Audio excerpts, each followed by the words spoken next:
Hey friends, I'm Aaron Ciotti. Everybody calls me Ciotti. Welcome to Friday Fart Bags Final Testing Friday.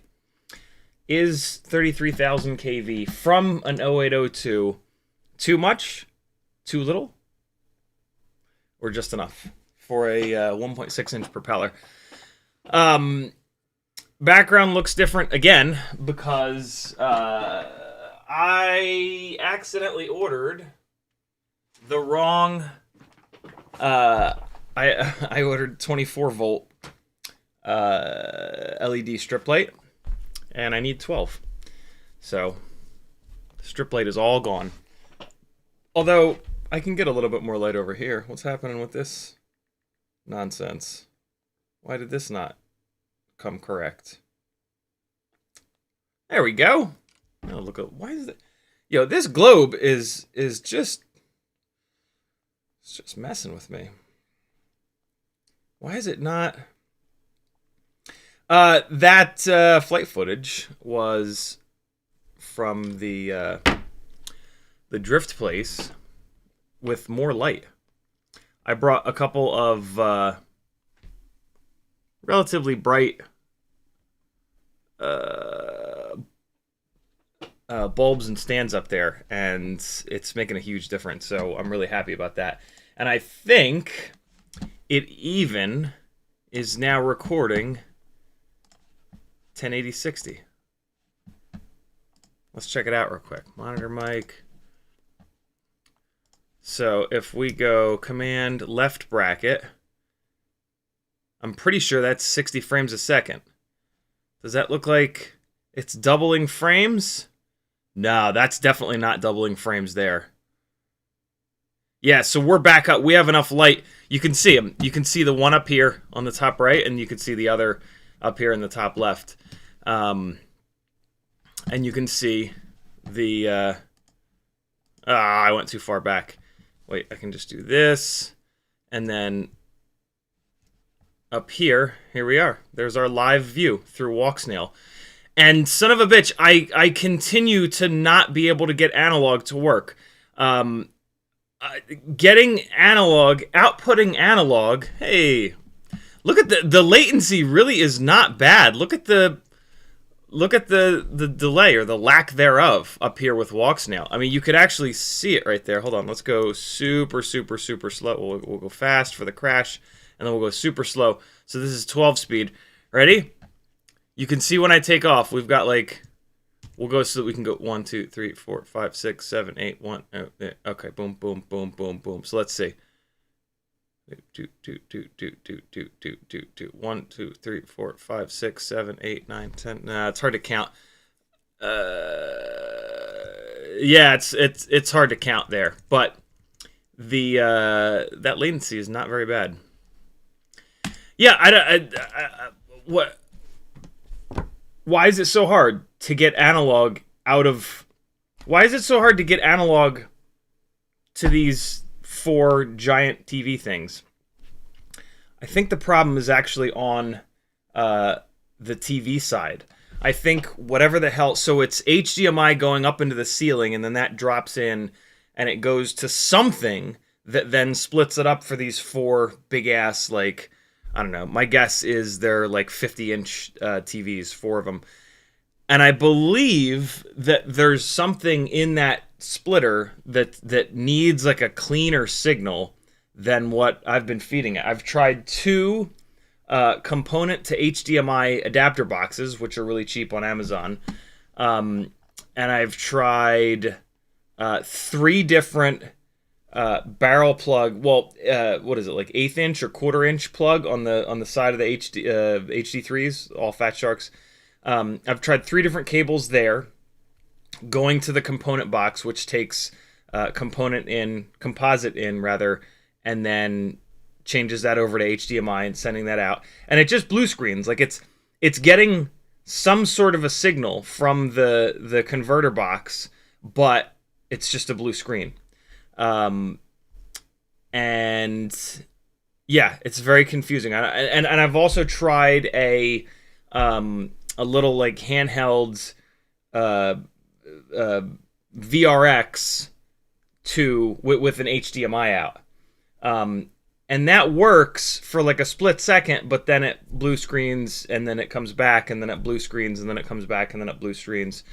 At this point, what I'm thinking of trying, which seems absolutely insane, is bringing my fucking laptop, running OBS on the laptop, using one of these little things that I use on the live streams to get the video in, to, you know, because we do this here on the streams, right? Like, I fly analog, and we get it in digitally. It doesn't go to HDMI per se, but it comes into the computer, and the laptop does have HDMI out. I like, it makes me want to cry and pee my pants all at once that with Walksnail goggles, I can plug a cable in and to the goggles, and it's done. Like a USB-C to HDMI cable, and I'm done. And yet analog, I have to have a fucking laptop? What is this? What is this nonsense? I think I might have found something on Reddit talking about it, and I messaged it to Joshua. I've been asking Joshua for help because I don't get it. I'm like at my wit's end with this shit. So I messaged Joshua. What did I message him? Hold on. I said, yo, I think it has to do with blah, blah, blah, blah, blah, blah, blah, blah, blah, blah, blah. Come on. Where's it at? There it is.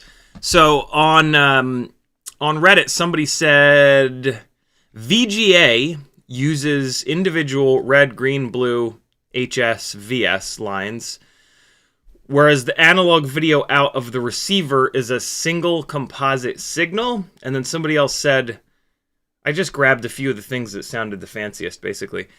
Somebody else said, you need a horizontal and vertical sync, and it runs at 31 kilohertz, while composite is 15 kilohertz. So yeah. I don't know what any of that means, but it sounds fancy.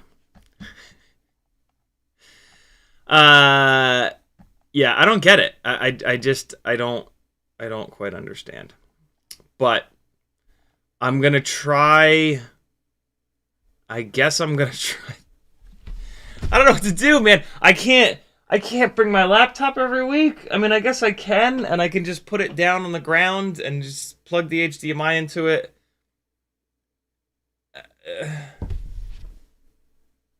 The analog rig flies way better than the Walksnail rig.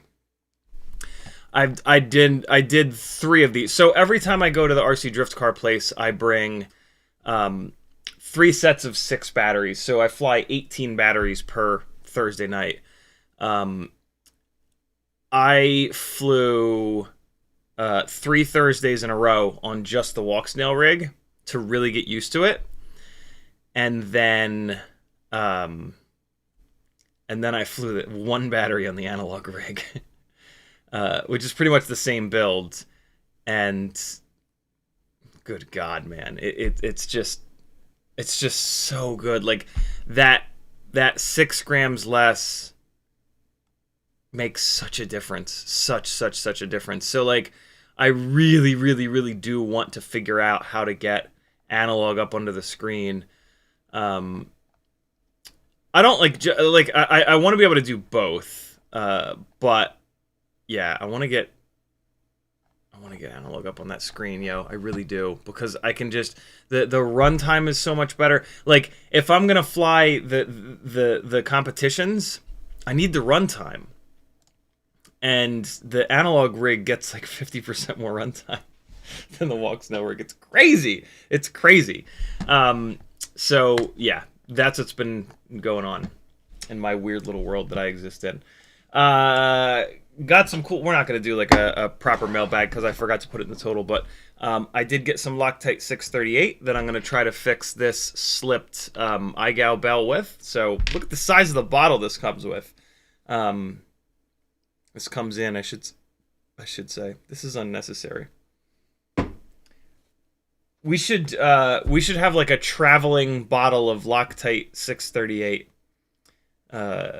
Maybe I'll get another one of these bottles and we'll do the same thing like we do with the stick ends. We'll have a Loctite 638 fund. It's not really a fund, but hey, I have some random stuff that if you're interested in, I'll totally sell you. Mamba Toka 1202 8500 kV motors. Let me know if you're interested. Betaflight 0803 12,000 kV motors. And a phone that won't shut up.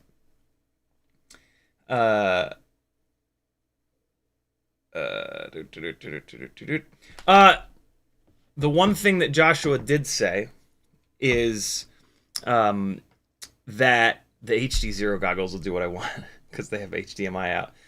So I actually messaged Carl from Divimath, and I said, "Hey Carl, do you have any kind of like a reviewer discount on your goggles?" And I explained what I'm doing and whatnot. And he just got back to me. He said he can offer me a slightly discounted rate, but it's still $500 basically. So, I mean, as much as I would love to have a set of HD0 goggles for the de-interlaced DVR for better DVR quality, I mean, yeah, $500 is a bit much. So I don't think that's going to be the route that I go. But yeah, kind of is what it is. I've also got a couple of Zing 0803s in here and a couple of Betaflight 1103 11,000s. The Zing 803s are only in 1 kV. I also still have one more of the NewBee drone Cockroach 65 V3 polycarbonate frame in clear. And then I've got some more of these PH 2.0 batteries. It's a mix of Nitro Nectar Gold, Happy Model 250, and Nitro Nectar 250s. So yeah. Oh! Whose is this? Kevin Sumner. Is this yours? Somebody called this the other day on the stream, and I forget who it was. I told whoever it was to message me, and I can't find a message. So does anybody remember? Does anybody remember who called the orange Weebleed frame? Let me know. I think it was Kevin Sumner, but I could totally be wrong. Might be Douglas Otwell. I forget who it is. It's somebody that likes the color orange. I just don't remember exactly who it was. So, yeah, cool. Take some of this stuff away from me, yo. It's clogging up my floor.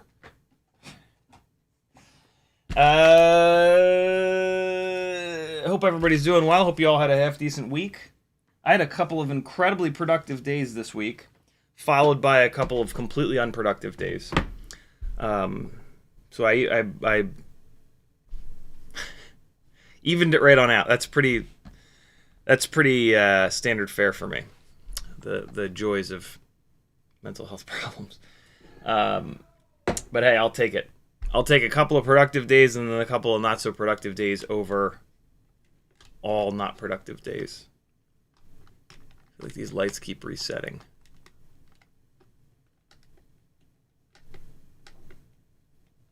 All right, that's a little bit better. In the chat, Jamie Lee FPV was first. Troy Prelog was next. Hockey Rounds Right 9. Alex Cole Powers. David 4F. Wotan. Gusto FPV. Hockey Rounds again. We Bleed FPV. What's up, Zotech? I'm gonna sneeze soon. Right on cue. Mr. Blue Sky Riot 9. Hockey Rounds. We Bleed. Simon. Douglas Otwell. Frank Nicholas. Free Lojo, Ramdonko, Bob Bruce, Brandon's Baked Beans, Feigning Goat, Wade Cloyd, Riot 9 with a scathing review, but a fair review of the Ethics infinitely expensive backpack that is just falling apart literally at the seams for him. Super disappointing. God, I'd be just as scathing if I'd spent that much money on a bag and it was coming apart within 2 years. I've had this $60 BPX3 for probably 6 years. It's gone all around. I guess I can say all around the world because it's gone outside of the U.S. I went to Los Cabos with it, so I guess technically it has gone all around the world, and it's been completely fine. Wade Cloyd, Daniel 1964. Off-axis FPVs in the house. Rock Crawler, Nasty FPV, Northern Tier, CMYK, Ninja Monkey. Now we're talking. That's a fucking YouTube name right there.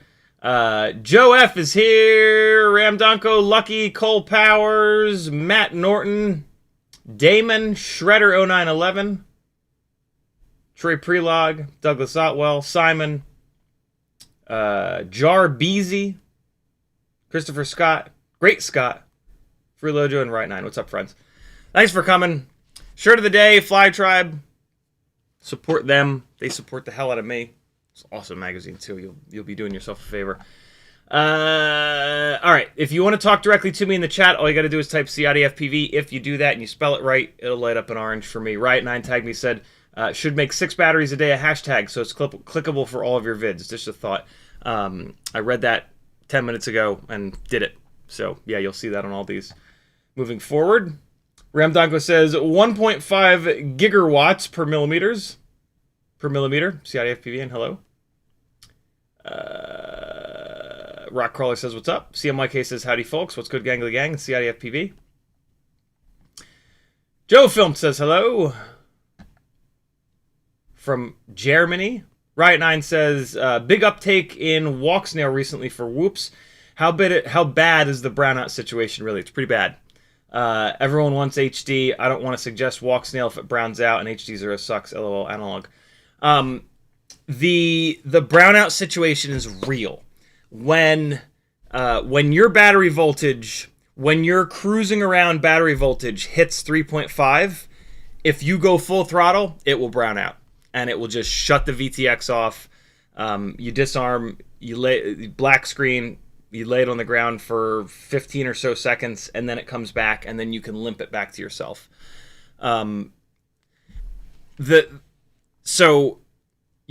Realistically, you really need to change your low voltage warnings, which I haven't. let's do that real quick. If you're going to build a Walksnail rig, here's what you want to do. Here's what I'm going to try this, and I'm going to let you guys know next Friday how good or bad this works. So I'm going to take a guess, and then I'll let you know how close my guess was next week. Oh, and I have noticed that this one screw, for some reason, keeps backing out. It's because the rear screw hole is stripped. That sucks. Okay, well.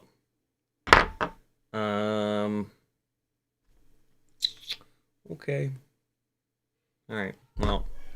So what happens when you use screws to make carbon fiber threaded? Well, I mean, I guess this is what happens when, yeah, you try to use carbon fiber as, well, you try to thread carbon fiber and then just use the carbon fiber as the threads. What are we doing here? We're going into Betaflight. Here we go.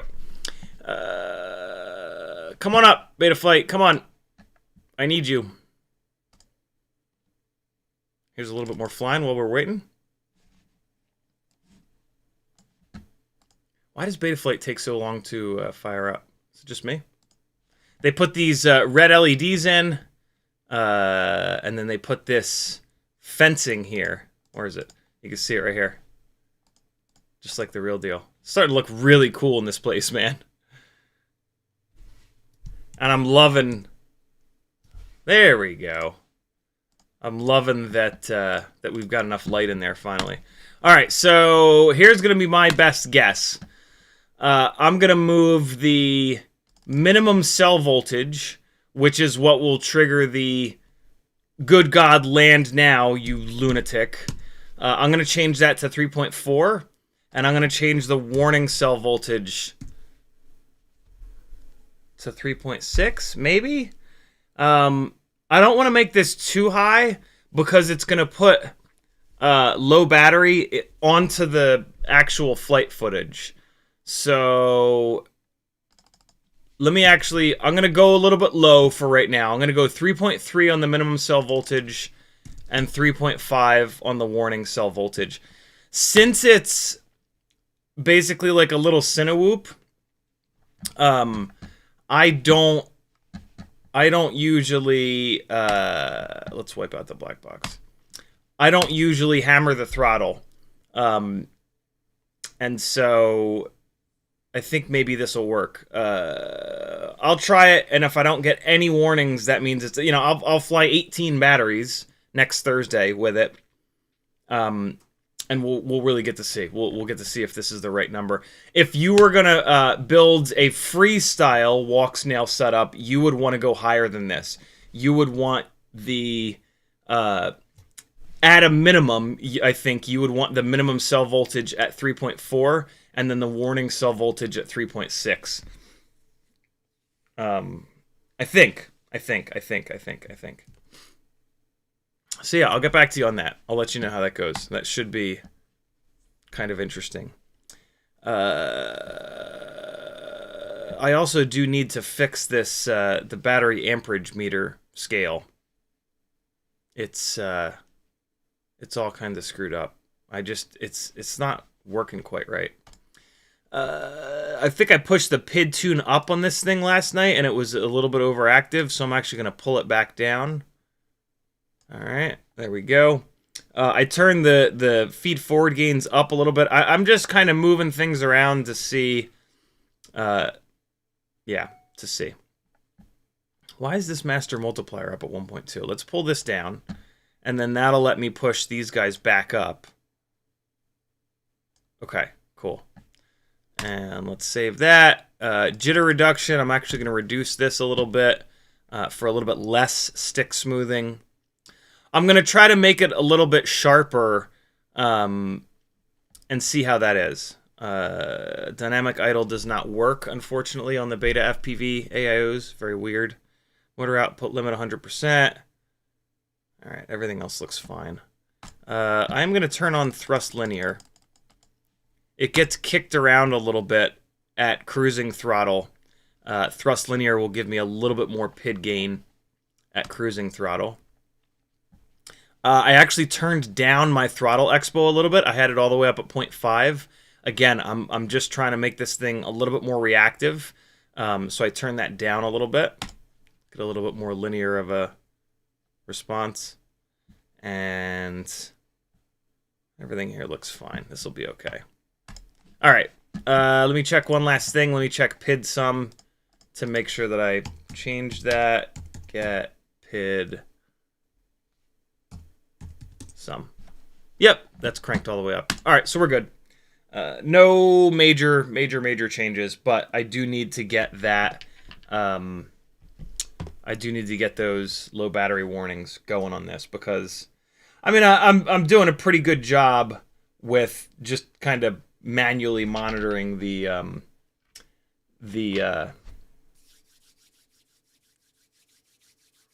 voltage. All right, continuing in chat. Cole Power says, do they not make signal converters from composite to whatever you need? I'm thinking that came in before I explained that I've tried 2 of them and they're not working. Shredder0911 says maybe their video multiplexer is digital only. You might need like a CCTV multiplexer for analog. I don't know. It's super weird. WeBleedFPV says, who told you about Green 638 Loctite? That stuff is amazing. I found out about this years ago when one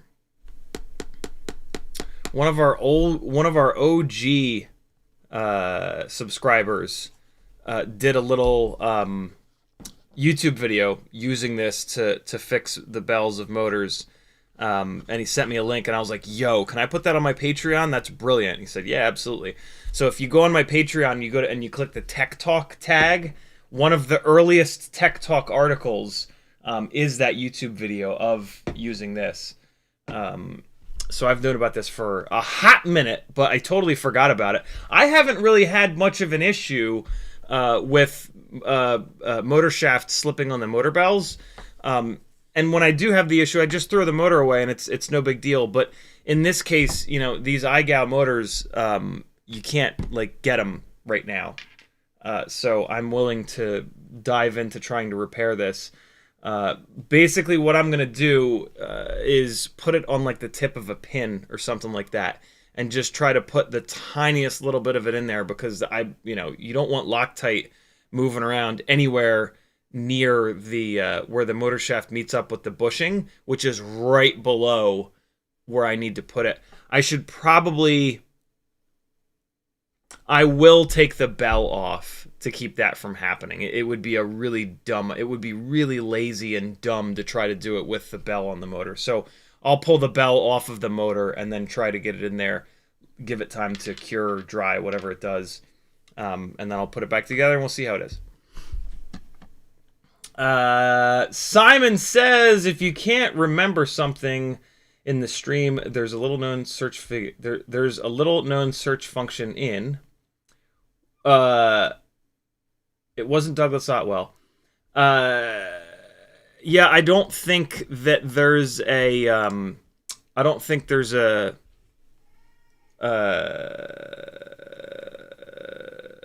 I don't think that's gonna find it. It's an interesting idea, though. I didn't even think about that. But I usually browse the not usually. I always browse the timestamps that Apache Smoke leaves, and I don't remember there being one for the orange frame. But let's see. Orange frame. Comparing 10 Tiny Whoop frames from 3 weeks ago. That wasn't it. Do 0603s have magic pimp juice from 2 weeks ago? That wasn't it. It was like last week. Yeah, it's not in here. 3 weeks ago, 2 years ago. Nah, it's not in here. All right. What's next? Right9 says, shirt of the day, Fly Tribe, blah, blah. Hey, today is Friday, February 16th, for anybody that's watching this in the future. Freelojo says, I plan on being as unproductive as possible this weekend. It doesn't look like Kevin Sumner is in here, so I bet you this orange frame was his. I seem to remember it being his. Matt Norton says, I'd take the frame and some of the batteries. Either cool if Kevin doesn't get the orange one. Matt Norton, shoot me a message somewhere about the batteries. They are all yours. I gotta wait on Kevin, though. I remember somebody was excited about the orange frame. Freeloader dropping the Patreon link. Thank you, dude. This is my full-time job. CiottiFPV.com is the spot to support me. It means a lot. You know, this thing is completely crowdfunded, similar to what Joshua does this way when I review stuff. It's completely real. And you guys get to control the content. You know, what you guys want to see me do, that's what I do. Feigning Goat says, Los Cabos is sick. We haven't been there in ages, but want to go back so badly. Yeah, I want to go to just enjoy myself. I was there for... I was working the entire time I was there, which was great fun. But I would love to go and just chill. Feigning Goat... no, we got that. June Logo says, will you rip a few batteries on the new Moblite 2024? I will, if it gets here. I haven't heard back from them about it, so I don't know if it's on the way or they forgot about me or what. But yeah, I'm gonna fly it for sure. I'm gonna fly it. I'm gonna upgrade it. I'm gonna give it like the full, you know, jib jab. I've been reading on Facebook, unfortunately. I've been looking for pilots that have been around a while and what they've got to say about it, and more specifically what they've got to say about direct soldering motors. And I've now heard from enough people that I kind of trust that there might, and I'm starting to believe that there might actually be a real performance improvement with direct soldered motors. So this new Mobula 6 is going to be my exploration into, do direct soldered motors really have better runtime, more power? I'm pretty sure that they do, but the question really is it worth it? For me, it's almost certainly not worth it because I test so many motors, right? So I'm a very strange situation. For most people that are not going to be testing motors like I do, it's much more realistic. Still a pain in the ass, and I still do think that it's going to cause you to not fly as hard and to not change motors as often when you should, and you're going to run motors that are more beat up and causing jello because it's a pain in the ass to switch them. But yeah, I'm weirdly looking forward to trying it now. Because, like, I don't know, what if we go from, like, 3 minutes and 10 seconds of runtime up to 4 minutes? We won't, but be interesting to see, right? So, yeah, that's coming. We'll see. We'll see how that goes. I mean, you know, I don't have a choice. I guess the choice would be to get that rig in and just fly it as is, and, like, when I'm done flying it as is, just be like, all right, that's it, bye. But I don't do that with things. And it would be cool to have.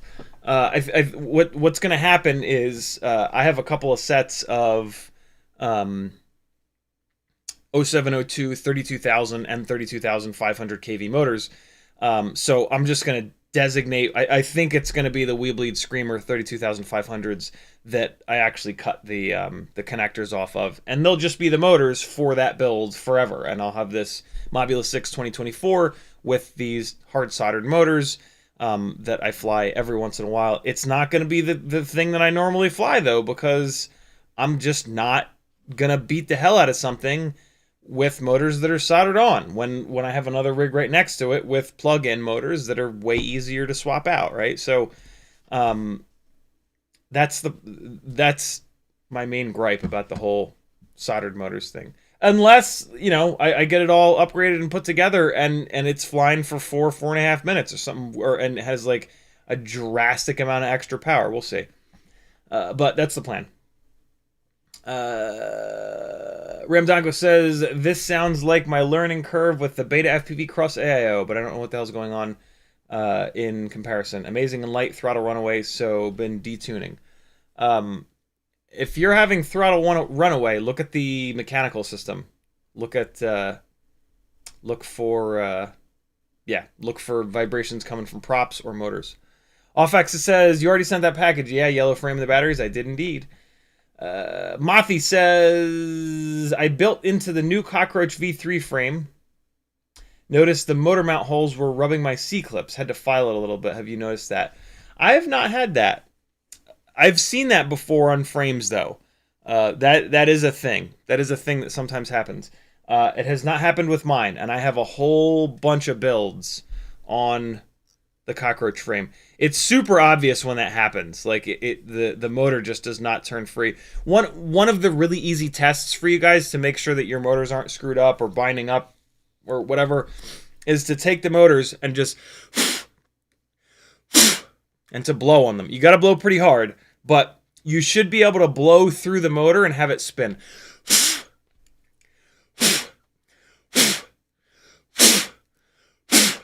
Cool. If you can't get a motor to spin by blowing through it, there's a chance that it's binding up on something. That's just like an easy test that, you know, it's hard for me to tell you, like, yeah, if you spin it like this, you should only feel a little bit of, you know, so there's a little bit of resistance. There's two tests. Blow through it.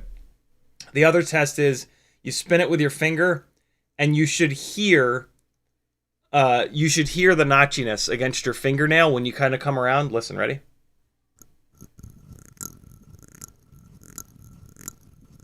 You hear that little prrr, prrr?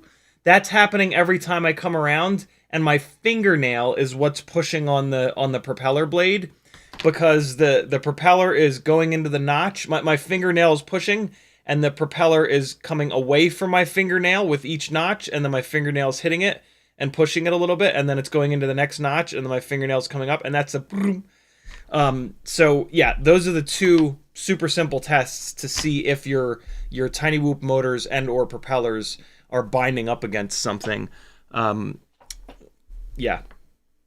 After you've built a million of these, you'll sort of just be able to turn the motor and realize, like, hey, that's binding up a little bit. But those are the two tests that I can give you here if you haven't tested a million of these motors, so that there's some sort of control. Why so much hair? We've got a dog that doesn't shed. Whose hair is this? Hairy ass tiny whoops. Simon says, Denzel the Terrible said, I love orange in the stream. More 0603 and 0802, 2122. And yeah, not time-stamped, understandably. Danzilla, where you at? You in here?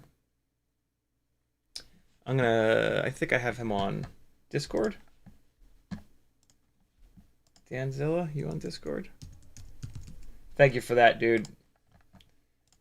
Yo, did you call the orange frame? All right, cool. Thank you for that. I just messaged him. We'll see if he gets back to me.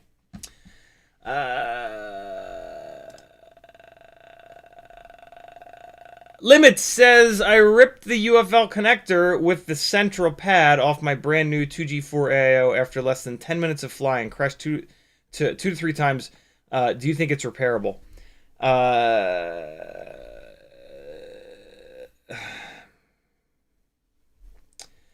If you really did rip the central pad off and all you've got left is the trace, you're fucked. It sucks, but yeah, like, technically you can scrape away at the trace and solder to the trace, but it's not going to be strong. Well, I mean, you might as well try it. You might as well try to scrape away at the trace and solder it down to the trace, and then just for the strength, you're going to put a big blob of E6000 over top, or maybe even do it with hot glue, because the E6000 might want to kind of, you want to get a nice big, no, do it with E6000, because hot glue is going to get hot and then get a little bit melty.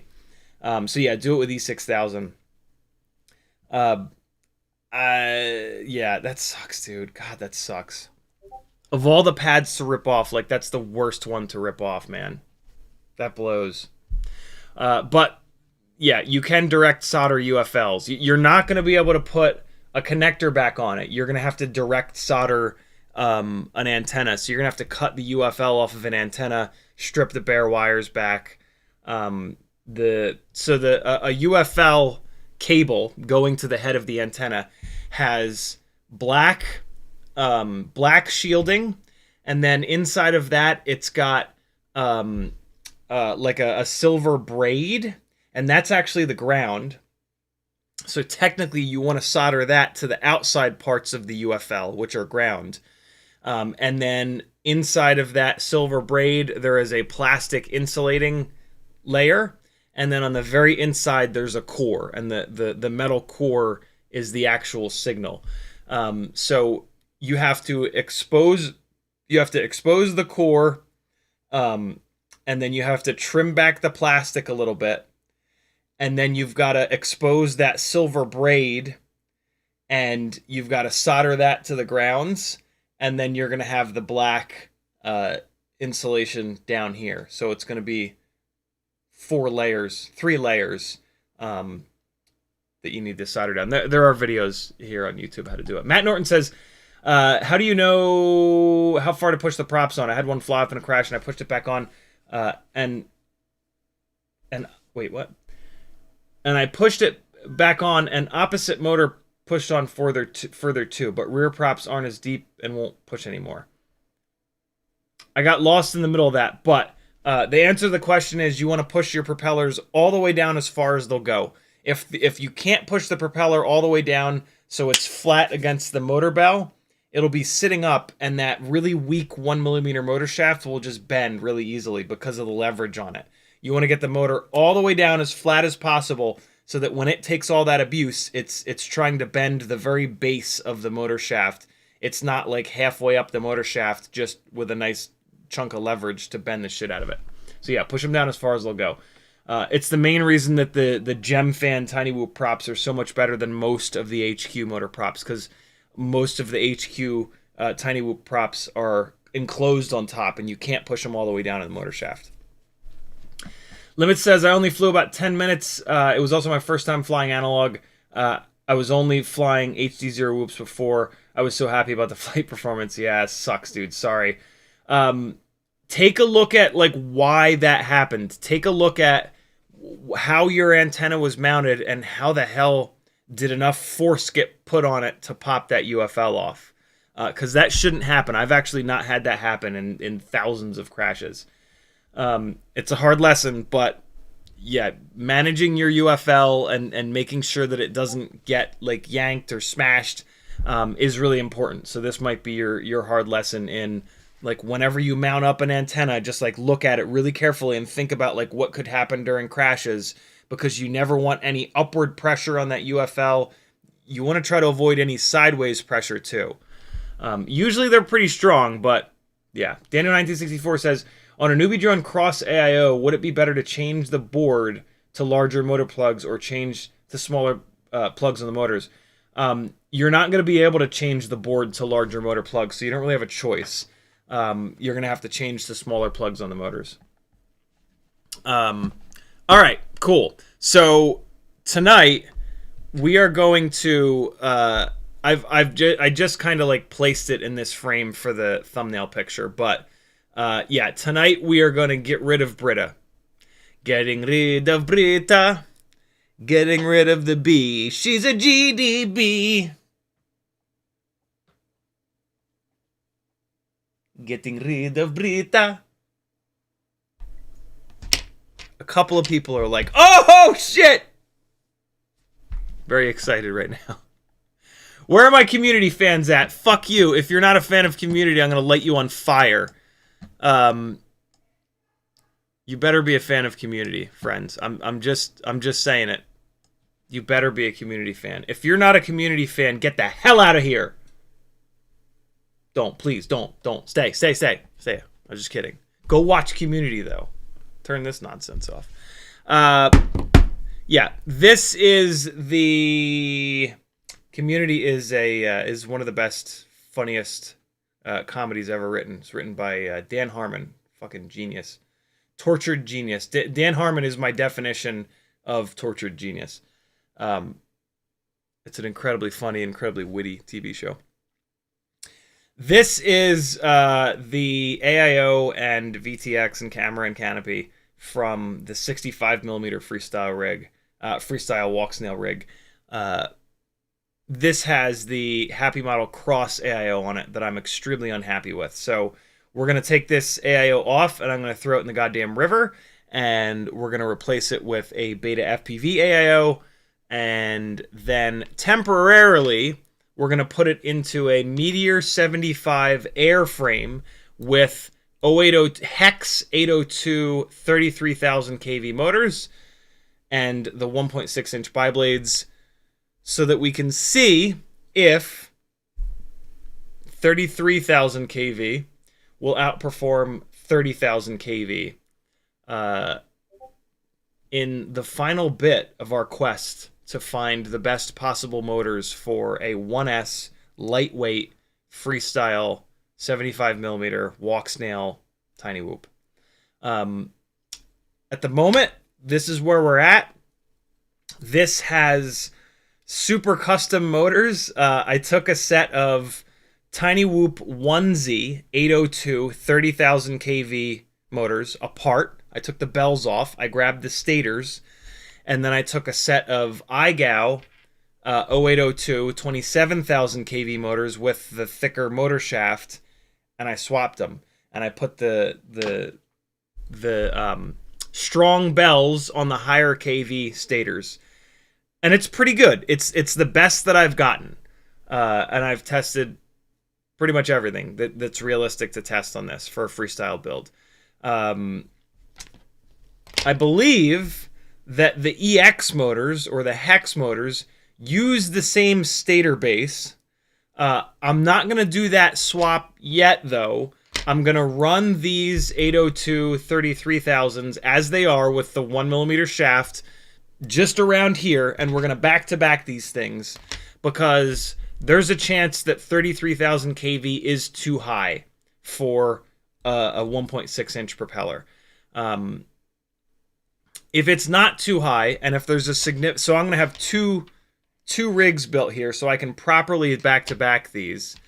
And yeah, if I'm blown away by the performance of the 33,000s, then I will pull the bells off these, rip apart another set of the iGao motors, actually, and put those bells onto these 33,000 kV stator bases. And yeah, and that'll be it. Like, that'll be the last... You know what I'll do? I don't know what I'll do. We'll see. But, yeah. This is the end of my struggle to get this 75mm Walksnail freestyle rig flying anywhere near as good as 65mm rigs, basically. There's just this...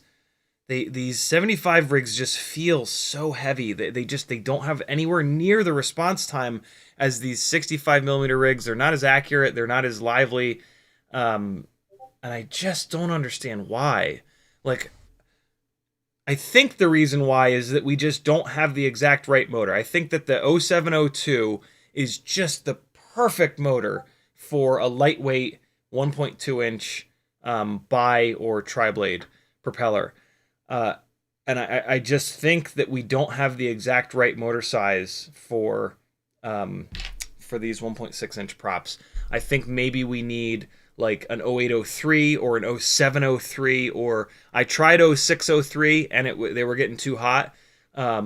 Maybe we need like an 0902 or something like that. We definitely need something high kV. We definitely need some. I've learned that for sure. 30,000 kV on this thing woke it up big time versus 27,000. So we're going in the right direction, cranking the kV up, just like we did with the 0702s, right? Like 30,000, 32,000, now 36,000. So yeah, I mean, we're headed in the right direction, but I think we're just so much closer to the perfect motor and prop combo with 65 that 75 is kind of falling behind a little bit. Or maybe I'm asking for too much. Maybe there's just something about the 75mm size and weight and form factor where I'm never going to get the flight performance that I do from the 65mm rigs.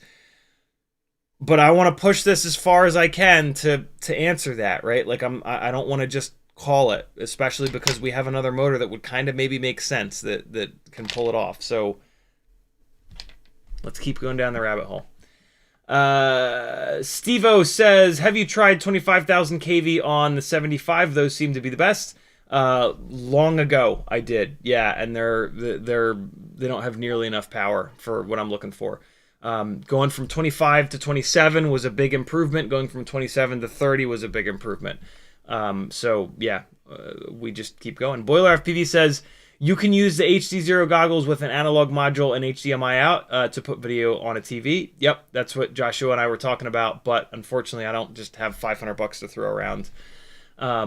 Jamie Lee FPV says, what's the best 3 AIOs for 65mm? If stock is bad, I need a backup. That's why I asked for 3, lol. The Mobula 6 5 amp, like previous generation, I guess you could call it, is the best that I've ever found. I mean, there's the NewBee drone Hummingbird, which is pretty good. I'm a little bit worried about the durability on it, though. I've had one fail, as have a couple other folks. There's the Betaflight Cross. Unfortunately, that does not have a VTX built in, so you're going to have to put an external VTX on. More complexity, annoying, but I've had really good luck with those. I've heard that the failure rate on those is really bad right now, though. Out of 20, I've heard that 6 of them were bad in one case. So, yeah, there really kind of isn't a bad... Like, the Happy model that it's impossible to find right now, that's the only one. That's the only AIO that I've ever found that is, like, truly durable and isn't commonly dead out of the box. And yeah, they're really hard to find. If you can find a Mobula 6 ELRS in stock, not the new version, buy it just for the AIO. That's how good the AIO is. It's worth $100 basically. You're also going to get the best canopy and camera setup. But yeah, that's kind of it, unfortunately. Ramdonko says, would like another OVX 300, the square one. We bleed. Hopefully that comes back into stock. Drone Daddy says, do you think 0702 is too small for a lightweight analog 75mm? Oh yeah, absolutely. Yeah, 702s can just barely handle 1.2 inch propellers. On a 1.6 inch propeller, they're going to be a nightmare. So yeah, 0702 is way too small. You know, we've been doing that testing quite a bit over the last like 2 to 3 weeks on these 75mm rigs. 0702 is the smallest motor size. One step up from that is 0603, which I tested quite a bit on this. And what I found with the 0603 30,000s is that they made good power, but they got too hot. So an 0702 being even smaller is going to get unusably hot. And we've kind of known that because I could sort of tell that the 0702s were just barely big enough for the smaller 1.2 inch prop. So that's been like a known quantity, but we kind of confirmed that with the 0603 testing. 802 seems like the absolute smallest size that you can put on these 1.6 inch props and not have them get too hot, be nice and lightweight. And you can get 802s that are a nice high KV. The problem with like 1002s is that we can't get them up in the crazy KVs that we need to make good power. So the 1002s, you have to end up going to a bigger frame in the 75 Pro frame to run these 45mm gigantic props on it to get any power out of it, which we're going to do some more testing soon, but I want to like lock this in first. But yeah, 702s on a 1.6 inch prop is going to be bad. We Bleed FPV says 40,000 kV skirt. I can't wait to test those. I'm looking forward to that. Steve-O says, just watching Infinity Loops with a 75mm on 25,000 and freestyle is great. Yep, it's not enough for me though, and it's certainly not enough for an extra 6 grams of Walksnail. All right, cool. We're all caught up. Let's get to work, yo, and we're gonna use this Omnifixo for the first time, which will be really cool. And away. Hold on. Fire up the Logitech software. And come on. Come on. All right, well, there's no real reason to wait on that. So let's fire up the soldering iron.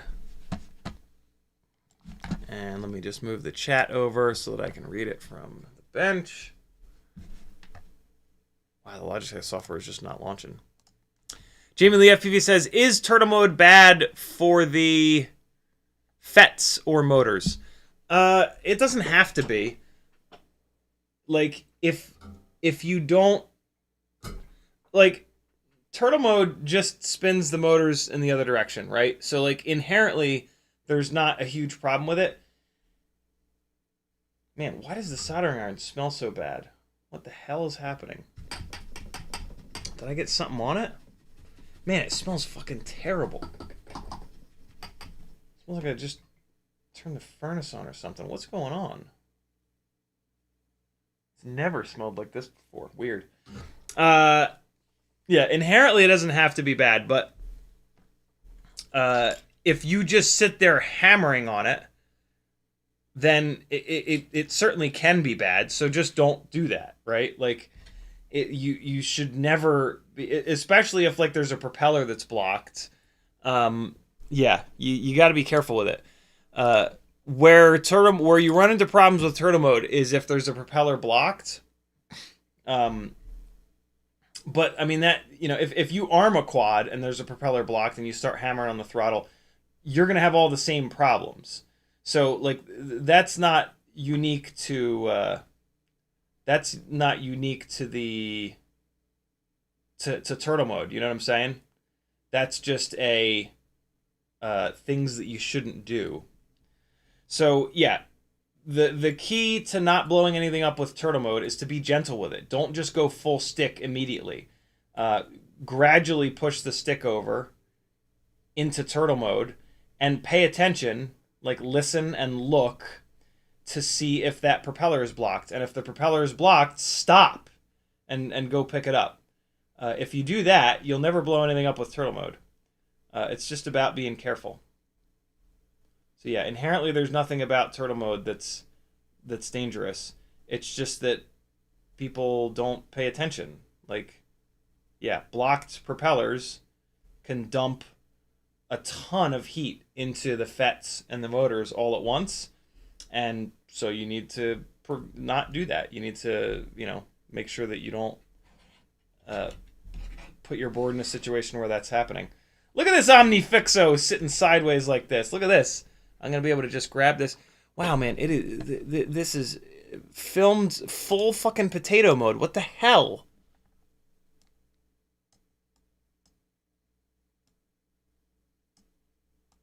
Hold on, we're getting there.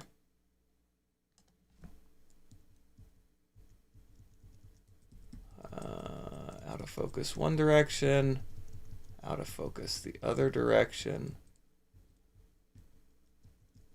Somewhat in focus.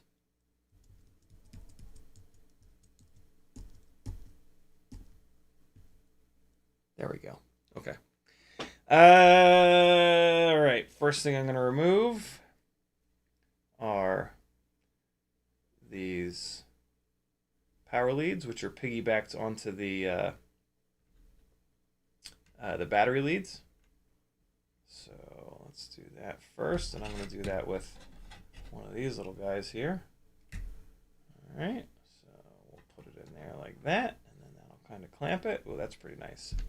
That's pretty nice. Okay. Holds it nice there. I got it. Here we go. Let's use this thing. So grab the ground lead. I hope that these leads are long enough to use on the other AIO. I'm going to be kind of pissed if they're not. I have to put fresh leads on this. Anybody want this Happy Model Cross AIO? I don't recommend it. But if you want it, let me know. I don't recommend that you get it from me, but if you're desperate, I guess. I'll sell it to you cheap. All right, and then we're gonna jaw it up like that. All right. There's a good amount of there's a good amount of like resistance on this Omnifixo. I'm digging it so far. I'm gonna have to use it for a bunch of work though to really dial into it. But so far, I'm digging it. All right. As a reminder, I'm looking for who called the orange Weebleed frame a couple of streams ago. If that was you, speak up. Tag me. All right, so that was pretty painless. We've got all 4 of our leads here good to go. And this is now going to go somewhere else. I am going to take these... grommets out of here because they were the perfect height. And so I'm going to use them on the Betaflight frame. So let's just get these popped out real quick here. This is the best way that I've found to get these grommets out. You take them by the short end, you pinch one side, you push it through, and then you just sort of keep working it through. Make sure that you use a set of tweezers that are kind of blunt tipped. Otherwise, you're going to be stabbing yourself and you're going to have a terrible time. Brad Monin says, it was off axis for the orange frame. Brand Anderson says, geotag the river location for that board. Use a rock and string. What? Oh. Riot 9 says, I called the orange Weebleed frame. She said we need some time apart to work on ourselves. What? What does that mean? Riot 9 is always on a different level with his comments. It's crazy. It's wild. So apparently it was off axis. I think I just shipped him a... wait, no. Off axis called the yellow. Off axis called the yellow, and I've already shipped that to him. Somebody else called the orange. And I'm trying to figure out who it was. Although he didn't seem to know. I asked him, I was like, did you call the orange or the yellow? He said the yellow, I think. Yeah. Okay, there he is. All right, we're good. Good. Yeah, somebody called the orange. I think it was Danzilla or whoever the hell. Yeah, I think it was Danzilla. Danzilla, where are you? All right, there it is. Yeah, this has a BT 2.0 soldered onto it. I mean, it's fine. You know, this is probably fine, not in a Walksnail build. That's probably... Oh, man, this camera has been pushed way the hell down this whole time. Sorry, guys. And it's, like, crooked, too. What the hell's going on with this? There we go. Nope, that's still crooked as shit. What's going on? Bend this way. There we go. Oh, this mount is getting loose. That's what's going on. What the hell? Why is that so loose? Get on there. Get in there. There we go. Is that better? This is sitting sideways. You can always line it up by the bottom. I went a little bit too far. There we go. Okay. And then I just want to flex this upwards a little bit.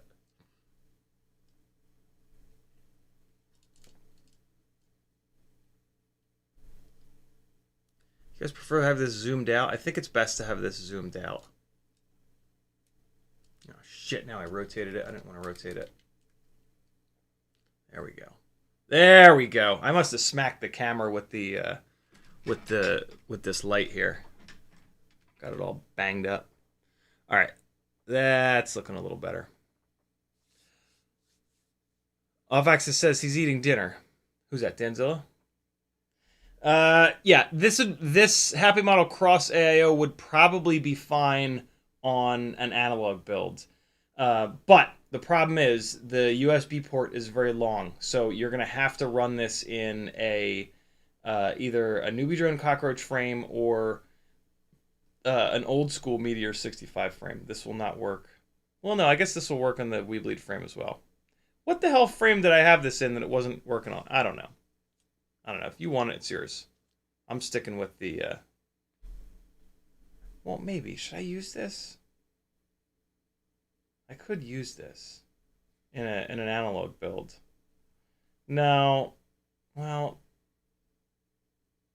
I wonder. I'm gonna. If somebody's desperate for it, let me know.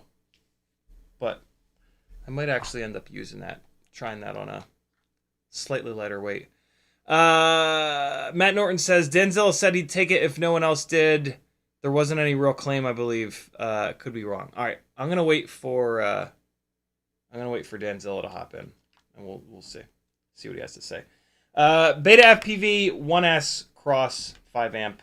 I don't need anything from in here.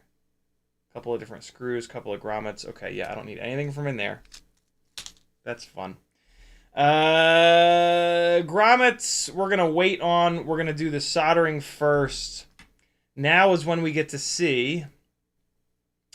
And I believe the answer to this is yes. Did I cut any of these leads too short? Oh, actually, no. The first thing that we're going to do, the very first thing we're going to do is replace this BT 2.0 lead with a U lead.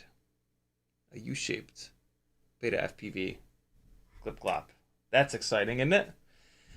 So I need to figure out how much length that I need on this. So let's put it in here. And we are going to take a big boy battery. These are the Weebleed 450 folded cells. And here we go. So we're going to put this guy in here. This is really how you need to spec out these battery lengths if you want to get them like properly short. All right, so the battery is going to sit back like that. So we got to get it plugged all the way back there. And now be careful doing this, because if you plug this into the actual battery, it's going to be hot, and you don't want to let these two leads touch each other, right? But we're not going to plug it in. We're just going to estimate. So it's going to sit up like that. And all right, so it's going to sit flat like that. So then, man, I might need to use every bit of this wire length that they give me here, because you got to make sure that you can unplug it, right? So like you actually kind of want to spec it out there. Yeah, I can't shorten these leads at all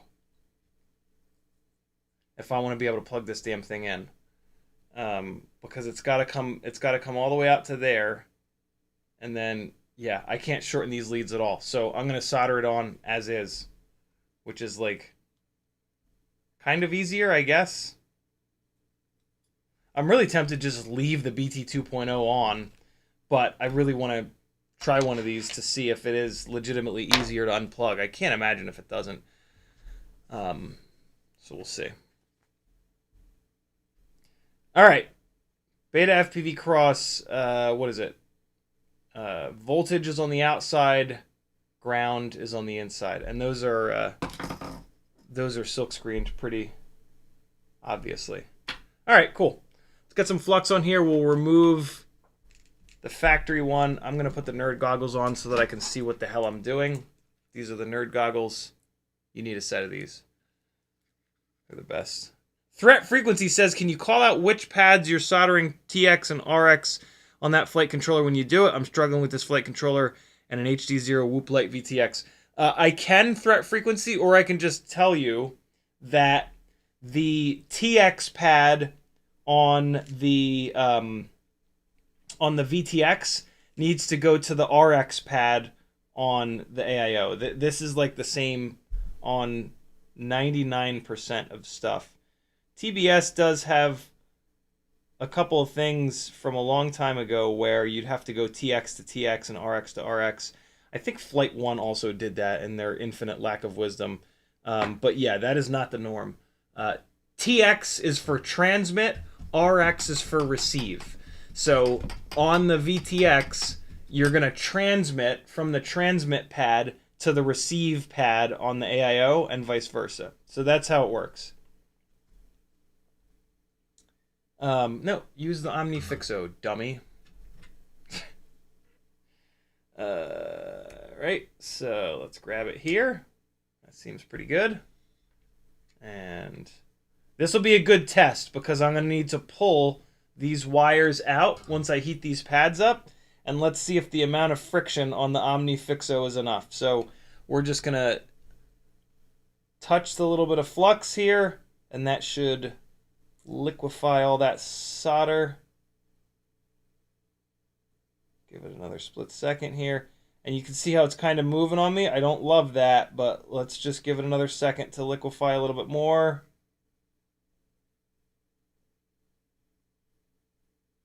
All right, remember, that's too long to be on the pad. So let's come off, let it cool down. We're going to take a little spool of solder here, and I'm going to load up the tip of the soldering iron with some fresh solder, which has flux in it. Whenever you see the smoke, that means the flux is burning off. So let's come right back in here.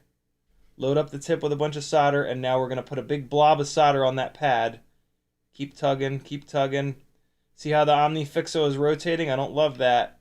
It's not the end of the world. All right, there we go. That's the positive pad. The ground pad we're going to go right into because we've already got a bunch of temperature on the board. The ground pad is always going to be more difficult. See how it's rotating? I don't love it. There's probably a different way that I can hold it on that pad, but this is where I'm at. I've already got the temperature on the board. I don't want to... There we go. And we're good. All right. That was a long time to be on those pads, admittedly. I didn't love that. Both solder joints have gone very cloudy. So I'm going to remove the solder with some solder wick. This is really, really, really good stuff. This is what you want. It's made by Chemtronics, and it's called solder wick.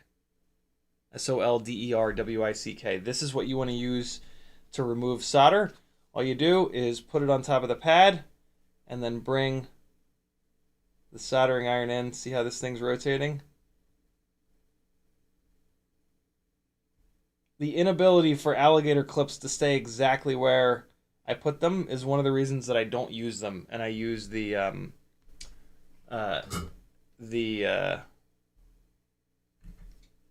thermally conductive putty instead. But you can flip these little helping hands upside down on here, and when you run them like this, they don't have the ball head action. So let's try that. Actually, let's try one of these little Omnifixos like this, and so we'll hold the board like that. And this wouldn't have worked for being able to pull the wires out unless I'd like hung this thing off the edge of the desk, I guess. But for what I'm doing now, this will probably work really well. I sucked up a little bit of the solder with the wick just now, but I didn't get quite enough of it. Let's put a little bit more flux on these joints. The flux is going to clean the joint, and it also helps with heat transfer. And since this is an AIO, not a motor, we can use plenty of flux. At this point, I could crank up the temperature of my soldering iron, but I love just leaving it at 700. Jobs like this, I have to be a little bit faster with. Jobs like this, I have to be a little bit slower. But that's fine. All right, so we're back on that pad. Waiting to see the flux turn silver. All right, I got a little bit more solder out of there, but it's kind of struggling at the moment. The extra flux that I put on there, the board has enough temperature in it that the extra flux that I put on there just like liquefied and went all over the damn place. So let's give this a second to cool down.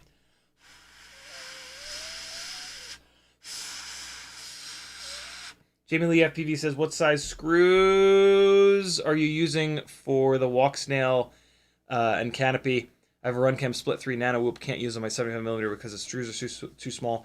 I am using M1.2 by 12. Those screws are just barely long enough to go down through the canopy, down through the Walksnail grommet, and then down through the flight controller grommet as well. Let's do this. I'm gonna put the flux directly on the solder wick. That way, the flux comes in at the very last second, so it doesn't melt on there again. So, little blob of flux directly on the tip of the solder wick here, and then we're gonna come down all at once and try to get more of this solder out of here. There we go. That smoke is what we want to see. That means it's transferring the heat as efficiently as possible. Yikes, these pads are being bastards. Sometimes the pads will be really... Sometimes thru-hole pads will be really annoying in terms of trying to get solder out of them. Let's take a look at the bottom side of the board, see what that's looking like. Yeah. One of the things I'll do is just like hit these through holes with the tip of the soldering iron. See what's going on with them. A lot of times this happens because from the factory they use lead-free solder, and that stuff sucks. So that's probably what's going on here. And I would love to trying to remove that lead-free solder. Here, let's give it another shot. I would try to do it, yeah, I am going to try to do it on the bottom.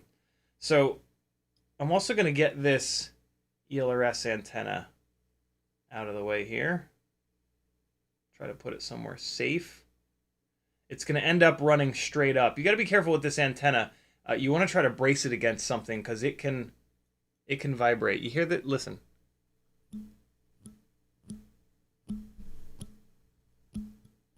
Apparently that's 40 hertz. Apparently this antenna, if you just leave it full length like this and you don't push it up against something, it'll vibrate at 40 hertz and that'll make your flight controller very angry. So be careful with this antenna. Try to push it up against something so it can't vibrate. I'm going to turn this upside down and put some heat into these holes from the bottom with a little bit of flux on them.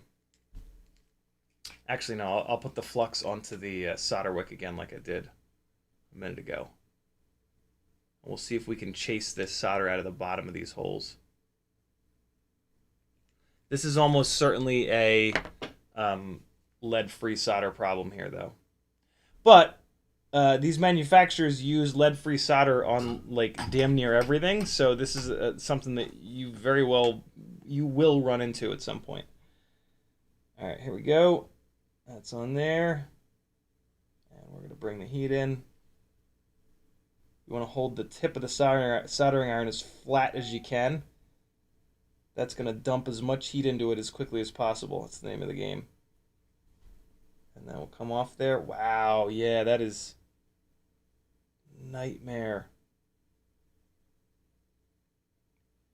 At this point, you could totally just give up and try to heat the top of the through holes up and just ram the wires through. But let's keep trying to get this out of here. It's good for a little challenge. Max says, just watched an old Uavtech video on Quicksilver, so people still run it. Is it worth checking out? Not really. Betaflight is just too good. You want Betaflight, in my opinion. Do what you want, though. But in my opinion, Betaflight is... I mean, it's not really my opinion. Betaflight is the best, period. But if you're desperate to try something else, sure. You're probably going to end up back on Betaflight, though. So you might as well just run it. It is the most sophisticated flight firmware of all time. And it more than likely will always be, because it's just got way too much of a head start. So yeah, it's kind of an unfair comparison. So what I'll do in this case sometimes is add some solder to the joint, actually, because what we're trying to do is chase this lead-free solder out of here. And one of the things that we can do is mix some leaded solder in with it. So let's try that. We're going to heat each one of these up, and we're going to add a bunch of leaded solder, and sometimes that helps. So I'm going to tin the tip of the soldering iron here. Nice big ball on there. Okay. And we're going to push some extra solder into it. All right, now we've got both holes. I'm actually on both holes right now. And now hopefully what's happening here is that the leaded solder is mixing with the lead-free solder. I just got a big old lung full of solder fumes. Not great, but we don't do enough. We don't do work on these things often enough to really worry about that. All right, so now both joints are nice and shiny again. So I have mixed a good amount of leaded and lead-free solder. It's so much easier, though. If I can clear these through holes all the way out, it makes soldering on the new battery leads so much easier. So let's get this antenna out of the way again, and let's just try the solder wick one more time with a little blob of flux on the bottom here. So let's go reflux this, and let's try this one more time to see if we can clear these holes all the way out. Clean the tip of the iron. And I'm even going to pick up a little bit of solder on the tip of the iron to kind of get this process started. So we're going to tin the tip of the iron, and then we're going to bring it in with the solder wick. This is me like doing all the tricks to try to do this, but sometimes this is just sort of how it goes. This is tough. All right, so there we go. So we've got a whole bunch of solder on the wick, and usually that helps. It's still not grabbing all of it. God damn it. That was way better, though. That was way, way, way better. So let's try that one more time. That picked up the most solder yet. I'm going to try flipping this over one more time and getting it from the bottom. Whew, boy. This is tough sometimes. I've not had to fight with these this bad in a while. It's a good reminder of what a pain in the ass this can be. It's also a good reminder of what a pain in the ass building can be in general. Like, if you were new trying to do this, this would be infuriating.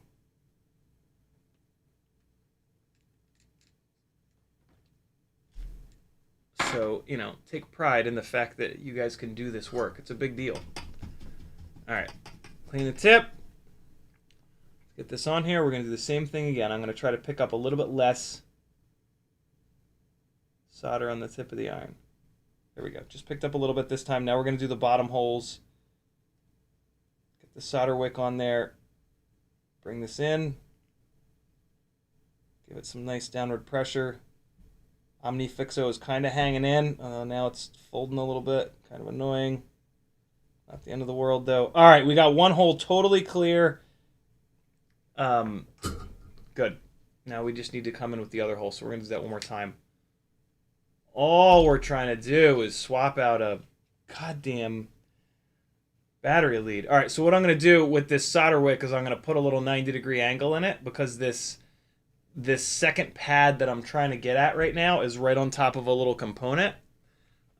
So that's why it didn't clear that through hole out. I said pad a second ago. I meant to say through hole.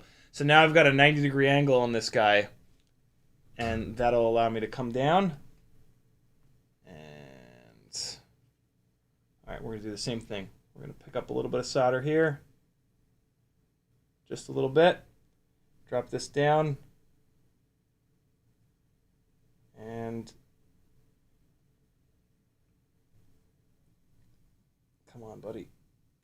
Get that shit out of there. Damn it. Still not clearing it out.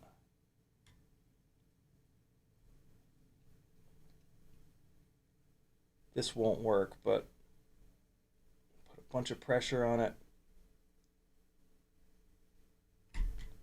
Hey! Wow, that did work. I'll be damned.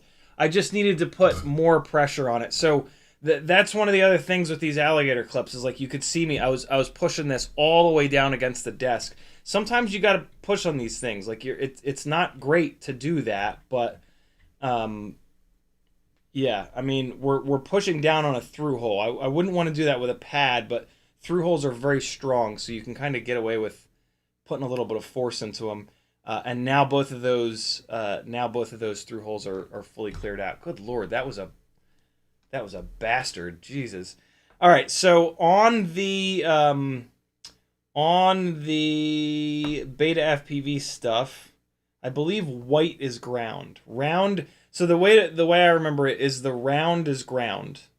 On the Beta FPV stuff, and I'm just gonna double check that over here. So yeah, round is ground. Yep. So white is ground, and our ground is on the inside. So let's grab. I'm impressed with the Omnifixo so far, but it's not the. There are still going to be things that I use the thermally resistive putty for, which is fine. This is the Omnifixo seems to be really good for like 30 gauge wires. Like the delicate work seems to be really good, and it's super handy. Like just being able to do this right now, like this is really cool. I do dig it. I love the little ball heads. Let's see how it goes with this. This will be interesting. So we're gonna go blue to pos. We'll do. So let's get this antenna out of the way. So we'll do the ground first because the ground is the lowest. Again, these are tinned, but they're probably tinned with lead-free solder. So let's add a little bit of leaded solder to them. Yeah, these alligator clips are great. These alligator clips are definitely better than the regular ones. All right, here we go. So we're just gonna blob this shit up.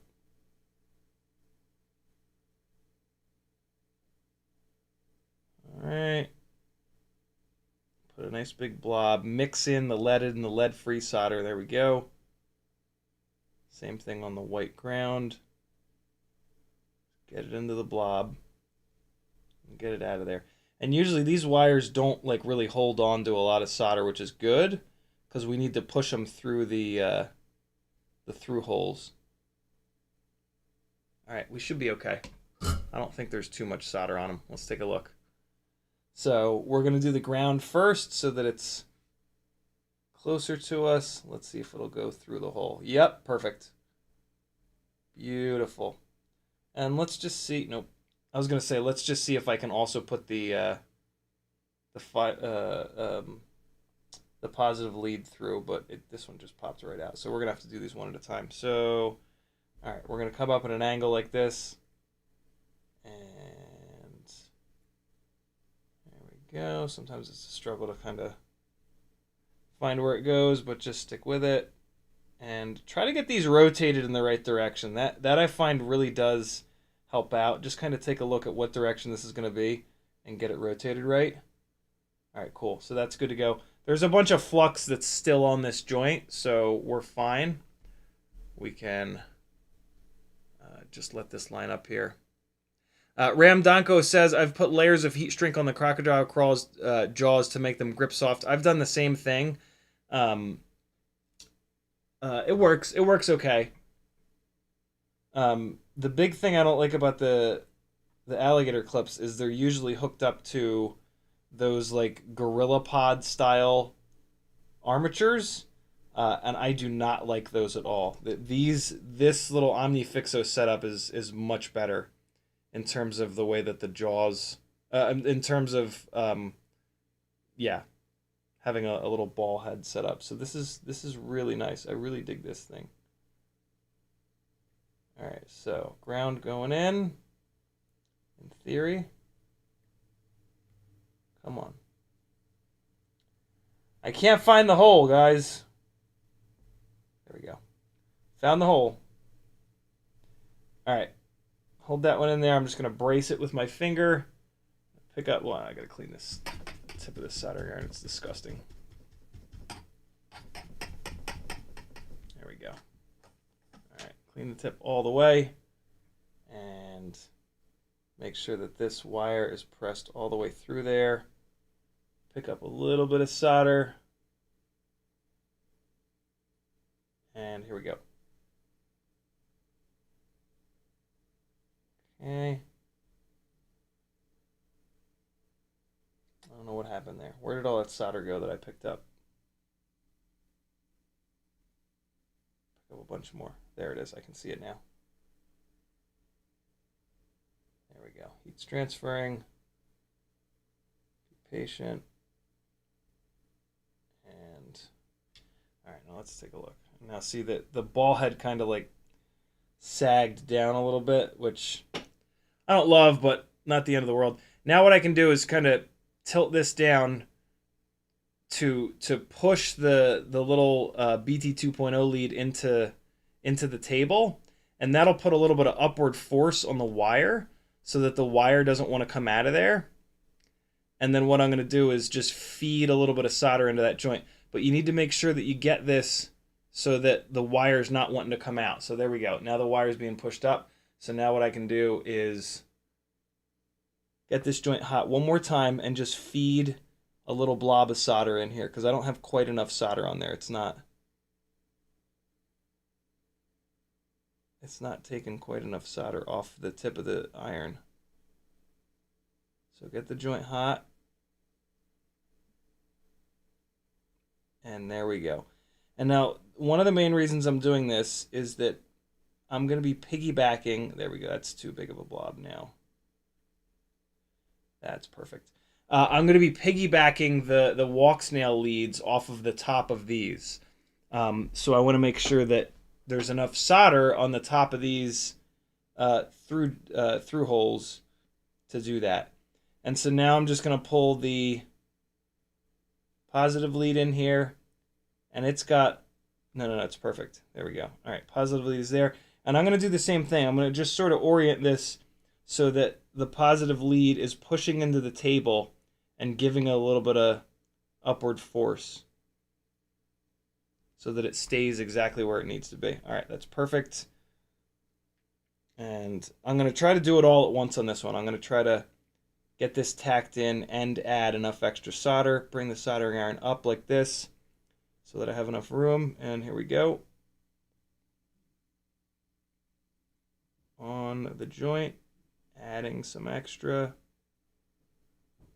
Be patient so that it all kind of permeates in there. And there we go. It looks pretty good, but let me add just a little bit more. There we go. Awesome. All right, cool. So that's good to go.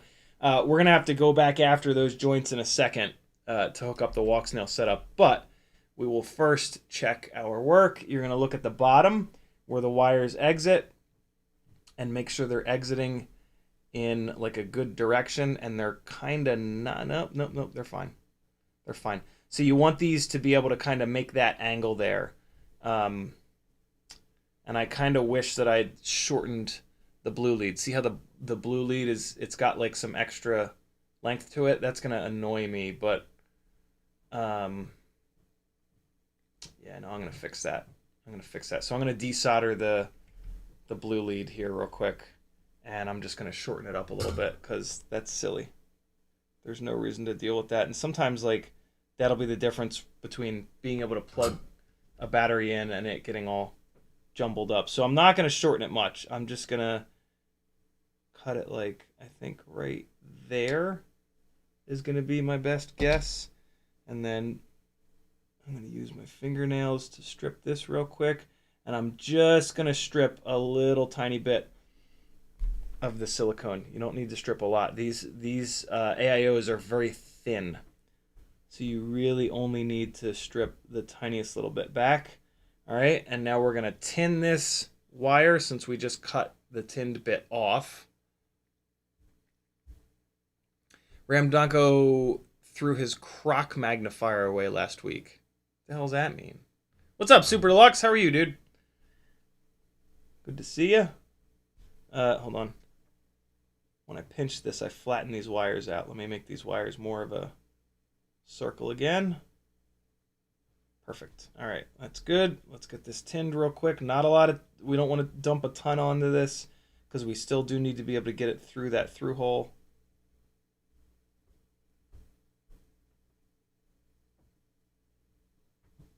All right, that's looking fine.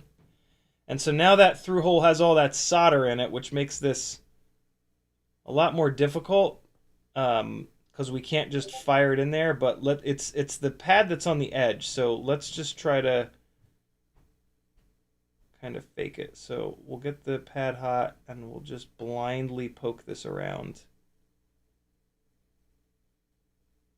and hope that we can get it through the hole. Yeah, no, it's not going to happen.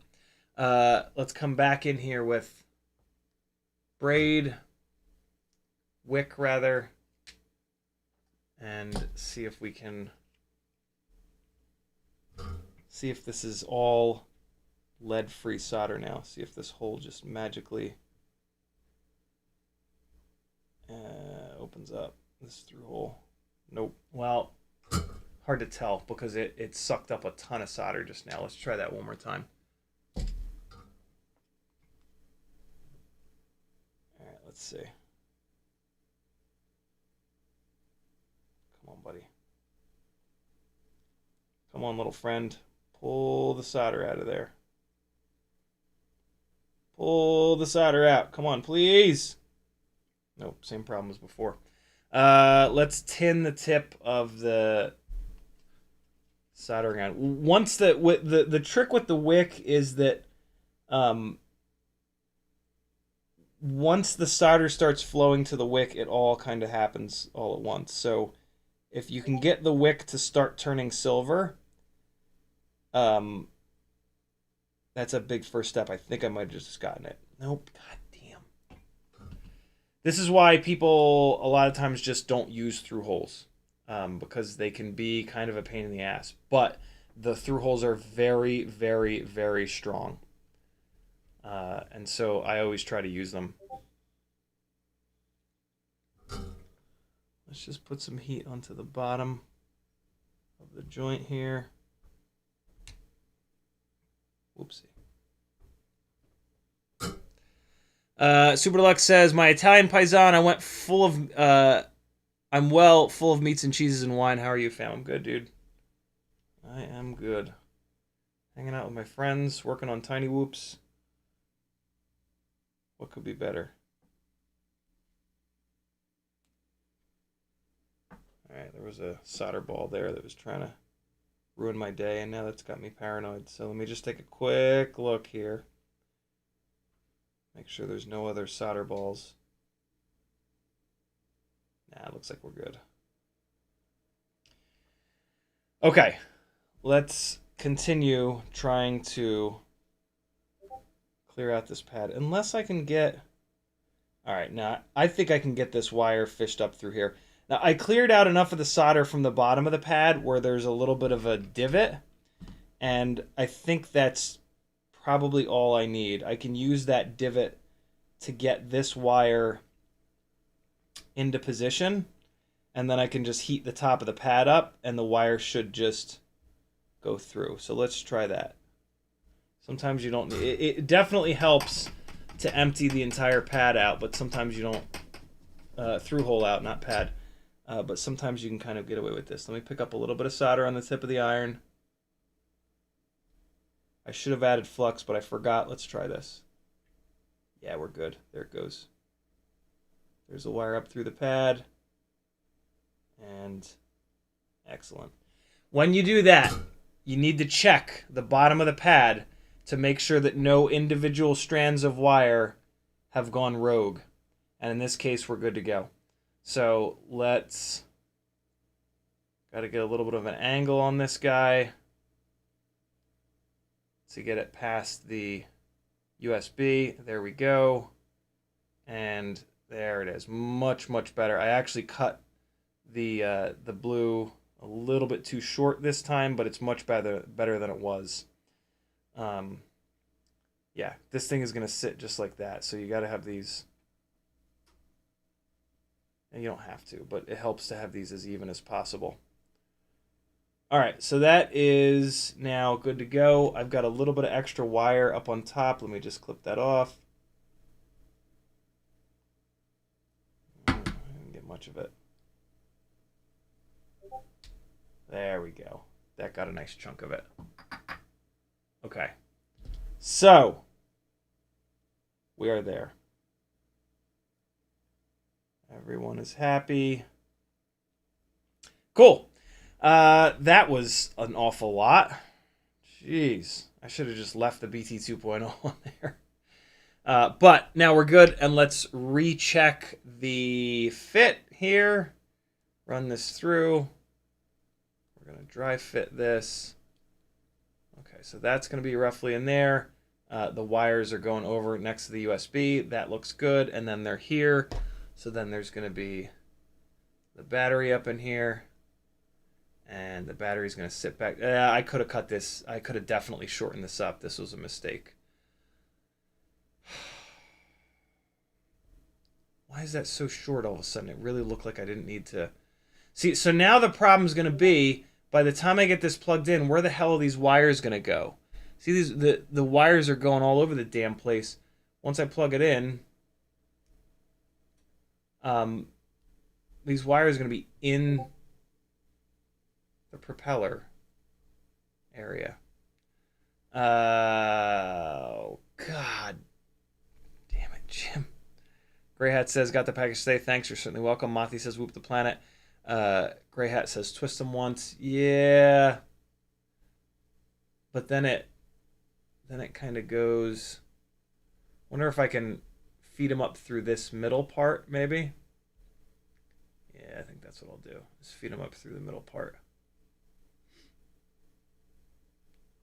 It'll be fine. The battery leads are pretty heavy too. That's kind of another reason to keep them as short as possible. Yeah, they'll go up through this middle part. It's fine. I wish I'd shorten them though. It would make them a little bit lighter. But this is the 75mm build, so it's fine.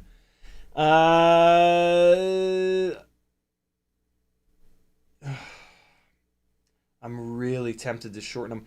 What if... I wonder if I can go up through this. No. No, the battery's going to be down here. Yeah, no, that doesn't work. Well, does it? Nah, it doesn't work. Oh, well. Balls. This is like...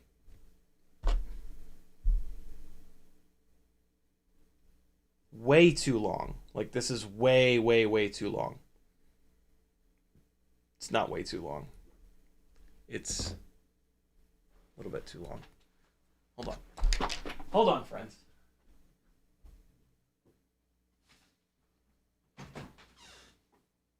Teddy? Come on. Good boy.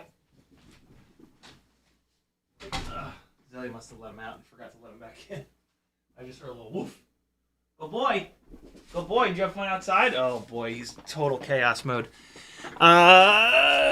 Grey Hat says, I just got here. Have you summarized your thoughts, feelings about the Omnifixo considering buying one?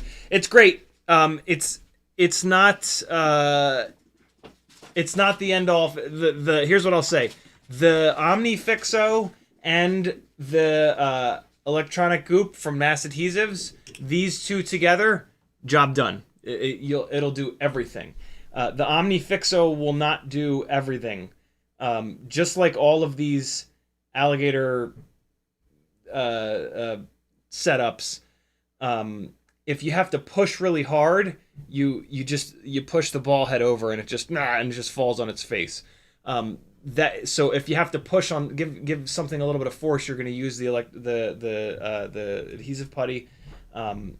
But then for doing like the fine, delicate work, this thing is awesome. I'm really impressed.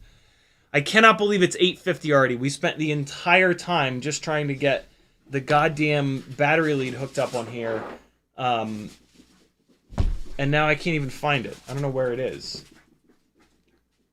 Did I put it down somewhere when I went to open the door? What's happening? Oh no, it's in the frame. Okay. So I guess we're not going to get this done tonight because Block Grinder starts in 10 minutes, and I really try hard not to bleed all over his time. So, sorry guys. 16-bit got his package to mail. Thank you. You're certainly welcome. Who called the orange... What's up, Kevin Sumner? Hey, Kevin, did you call the orange We Bleed crown frame a couple of live streams ago? Was that you? Do you remember? I might as well do this right, because I'm not going to be able to finish this up on the stream anyway. So, I'm going to shorten this up. I'm going to shorten it up the length of... I need to measure this out. Oh, there's a cool little... they put a little...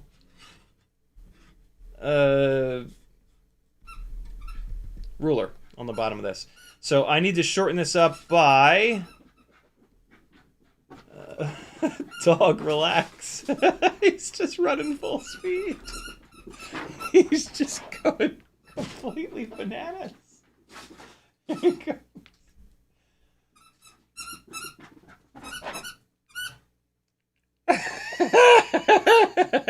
Why are you such a lunatic, dog?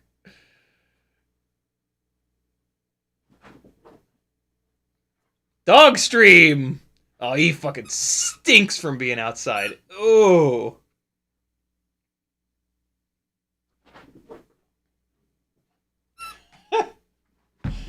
Oh, what a delightful little creature.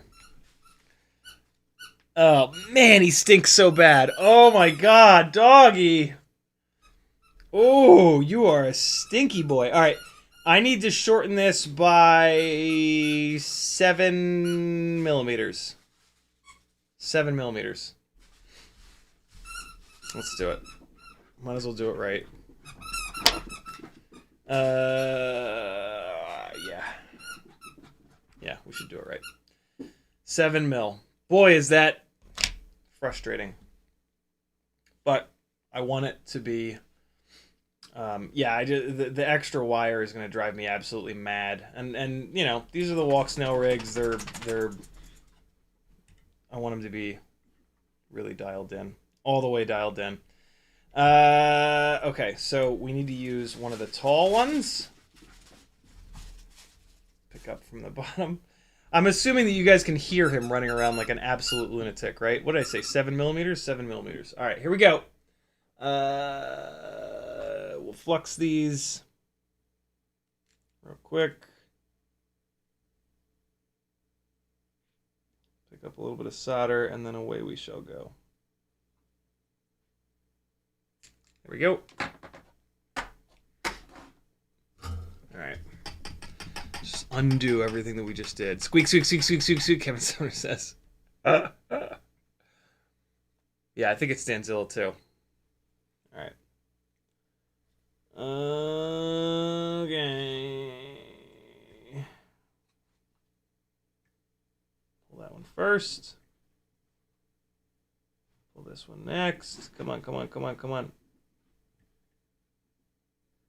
Get out of there. There we go. All right, cool. Pull that. Okay. That looks fine.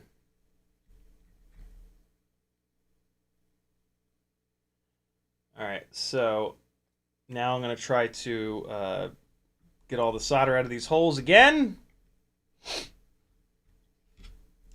And we're going to go the full Magilla here. It's important with this solder wick to clip it off. After it gets any solder into it, it's ruined. The solder wick also has flux, powder flux inside of it. But I find it's good to add a little bit extra. So let's do that. There we go. And all right, got my solder here. So clean the tip of the soldering iron. Get this down on the pads where you want it. Pick up a little bit of solder on the tip of the iron just to you're soldering up the wick. I don't know. It just works. Pick up a little bit, get it onto the pads, give it a second. You're going to see the silver trace up the solder wick. God damn it.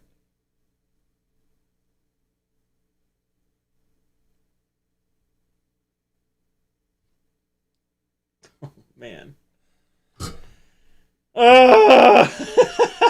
This is fighting me, man. It is fighting me so hard. Come on, man. Can we be friends here? And now these pads on the bottom are like really close to the USB and a bunch of other components. This is tough, man. Jesus. I'm having to work for this one. All right. I'm going to do the same thing. I'm going to put a 90-degree bend in the solder wick. And we're going to flux it. This is brutal. My God. I can't remember the last time I had this hard of a time with a tiny whoop board. Although, you know, these boards are small. Like, this is not outside of the experience that you might have as well. All right, here we go. Get on here, push into those pads. The problem might be that I'm not able to push into these through holes hard enough. All right, we got one. We got one. Now we just got to get the other. The outside one is the positive, and that is not tied into the ground yet. See, so like for this job that I'm doing right here, I don't think the Omnifixo is the way to go. I think this is a thermally adhesive putty situation that we're in. So let's swap over, and I'm going to pull some of this up and out. Buddy, easy. Breathe, son. Breathe, my man. All right, so we're going to pull some of this up. Dog just went... Big old sigh.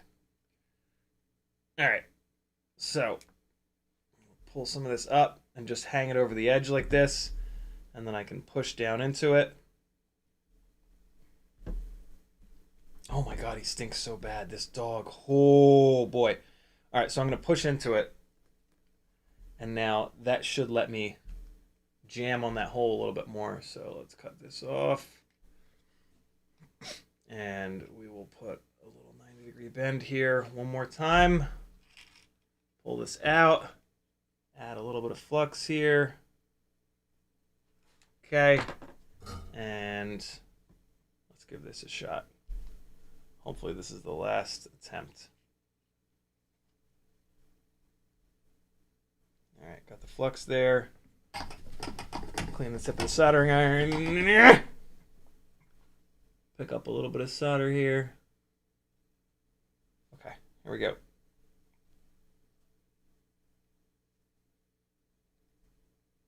All right, and now I got my finger on the other side of the board so I can really just kind of push into this to try to get the wick down into the through hole. Oh my God, it's still not clearing it. Come on, man. Let's flip over on the other side and we'll try to get it out from top. From up top, I'm going to use the same bit of solder wick stubbornly. I'm going to pick up a little bit more solder on the tip of the iron.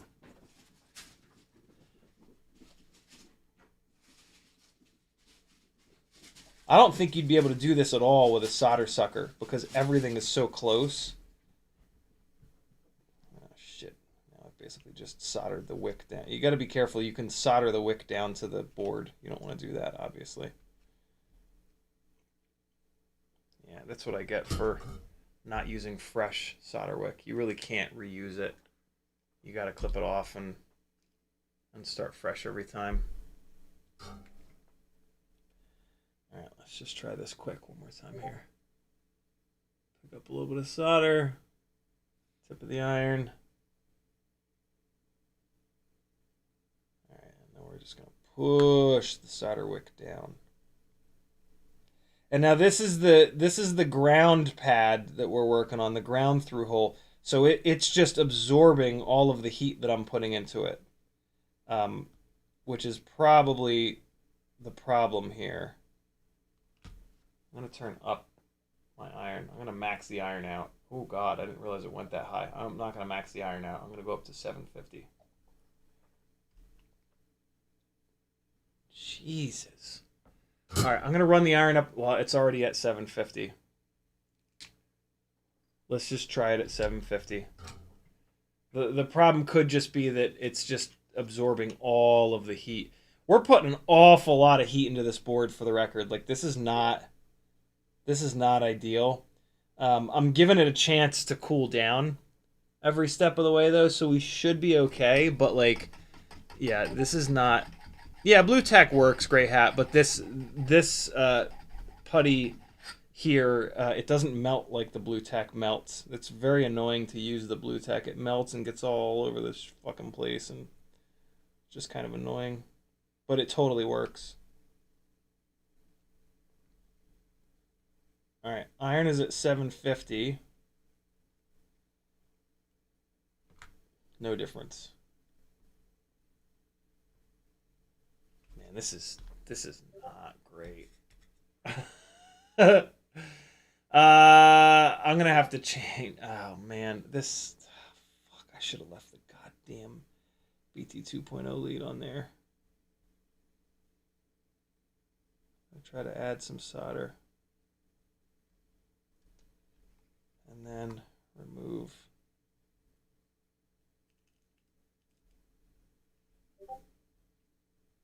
This is brutal.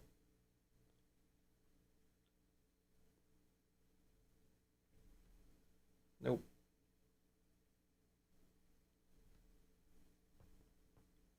Jesus. Let me try this. Let me hit the hole with the tip of the soldering iron to liquefy it, and then I'll bring the solder wick in. I think once I add the solder wick to it, it's absorbing too much of the heat. All right, so we're gonna get it all liquid, get it nice and hot, and then come off, and then come back on, and bring the solder wick in. Nah, it's not working either. Good God, man. Hey, there we go. All right, so that was actually the ticket. It didn't look like it was working, but it was. You got to be careful with the solder wick, too. It's going to remove the solder from anything that it touches. I just noticed that it removed some of the solder from one of the legs on the OSD chip, which is not a great thing. I'm taking a closer look. It won't remove, like, all the solder. Yeah, I mean, it looks fine. There's still solder on that leg. Should be okay. Good Lord. That was ridiculous. Oh, my goodness. Douglas, well, that's interesting. Does anyone just heat the thru-hole and then whack the board on the bench? Works great if you're quick. That's an interesting idea. Oh, my God. Kevin Summer says, did you watch the AI video I sent you? Yeah, it's horrifying. Absolutely horrifying. Oh, man. Jesus.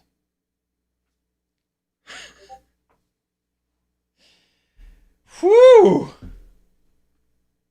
And now I gotta do it, some of it again. Alright, so what did I say? 7 millimeters? God damn it.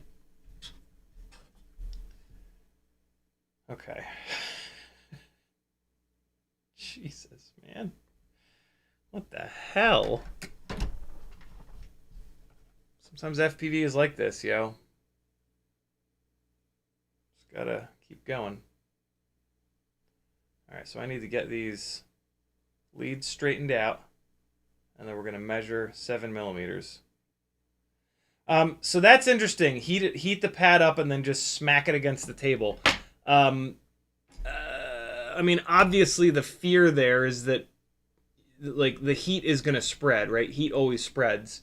So there's a chance that you're going to knock components off in doing that. It's probably okay, but yeah, it's interesting. I kind of want to try that now. If I can remember, I'll try it next time. All right, so 7 millimeters is what we want to remove. So that's going to be roughly that. Okay. And then on this one, all right, 7. So that's that. All right, cool. So 7 and 7. And now we're going to strip the tiniest little bit of silicone off here. Because again, this AIO is a very thin PDB. All right, and that was a total fucking fail. If you're going to strip the silicone with your fingernails, you got to make sure that you pinch it hard enough with your fingernails to cut it. Otherwise, you're going to pull the silicone up off the wire, and it's going to be a bit of a mess, but I just barely got away with it on that one. And then you can just kind of pull the silicone back a little bit with your fingernail here. You only really need to do that if you accidentally stretch the silicone, though. All right, so on this one, I'm going to make sure that I really drive my fingernails into this as hard as I can, and then pull. And now we're good on that one. All right, so there we go with that. And yeah, it's just barely enough. You just want to re-round these, the little bundles of wire out to make sure that they're going to fit through those through holes. There we go. All right, cool. Whew. This has been ridiculous. Put these on the corner here. I think this thing is just barely tall enough. One of the easiest ways to tin stuff is just to get a little bit of elevation on it so you can get the tip of the soldering iron barely below it. And there we go. Main concept is that you want to push solder through the individual strands of wire. All right, there we go. That's all set. Now, let's take these freshly cleared out holes and okay, so ground is white. Do that one first, just like last time. I'm just like, man, I can't see shit. Hold on, I gotta put the nerd goggles back on. Atomic Rebel says, what about a solder sucker? Solder sucker tends to be hard on the pads, and it can be hard on everything. When you hit the button on the solder sucker and the piston slams against the front of it, the whole solder sucker moves and it slams into the board. You can very easily knock components off with that. Also, there's so much shit in one spot here that it would be really tough to get it in into a place where it would actually work. But the main problem for me with the solder sucker is that I don't like when you hit the button and it jabs forward and smacks against the board. That's a bit much for me. If you're working with pads, that's a really good way to loosen the pad up and have it lift. You got to remember that the pads are just glued to the PCB. So when you get the pads hot, you get the glue hot, and then if you put any force into them, you can cause the pad to move around, and that's a really good way to lift the pad. So I avoid solder suckers. That was taught to me by my father, who was an electrical technician for many, many, many years. And actually, at one point in his career, went to soldering school at NASA. It's pretty cool. All right. See how that looks. Sometimes it's hard to tell if the wire went through the pad or not, and in this case, it did not go through the pad. So let's try that again. And the other thing I like to do is start to put like the angle on the wire that you want. So with tiny whoop boards, the wires kind of go back towards the rear. So this is the time to do that. And either I just made a complete hash of that or it's now perfect. Let's take a quick look. Nah, I made a hash of it. Fuck, man, this is cursed, yo.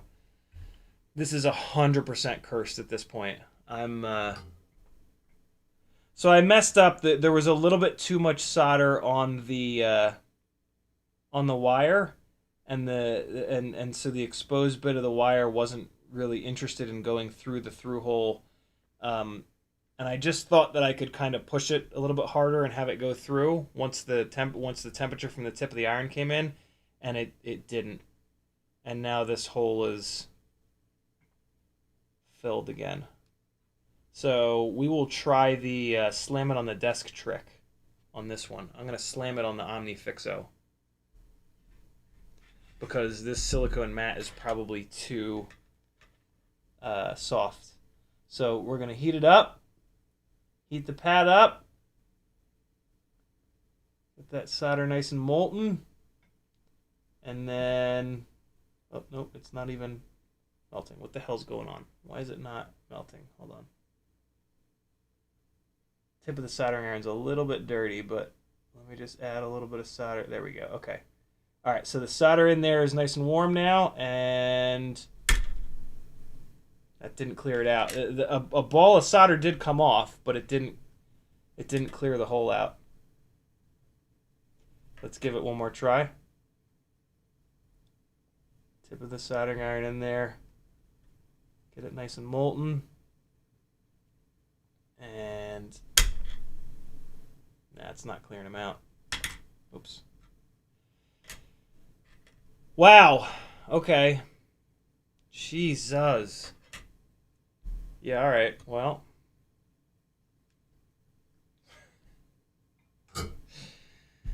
Let's come at it with the solder wick one more time. I'm gonna do that last trick that I found. Frank Douglas says flux is your friend. Yeah, I've been using flux, but all right, let's try that with flux. Let's try that banging on the table trick with flux.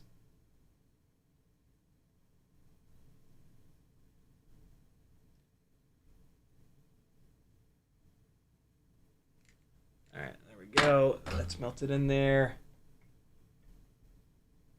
All right. Plenty of temperature in there now. And now. Oh, yeah, it worked. Nope. It didn't. It looked like it worked, but it didn't. All right. Let's try this with the solder wick again. All right, we're going to get this pad hot and molten. And then we're going to bring the wick in as quick as possible. And there we go. And now I'm just pushing this directly down on the Omnifixo pad just so that I can kind of push the wick into the through hole. And it did clear it out that time. Awesome. Yeah, so it looks like that's the trick with these little tiny through holes, I think. It's to put the tip of the soldering iron in there to get a bunch of temperature inside the through hole. And then it didn't clear it all the way out.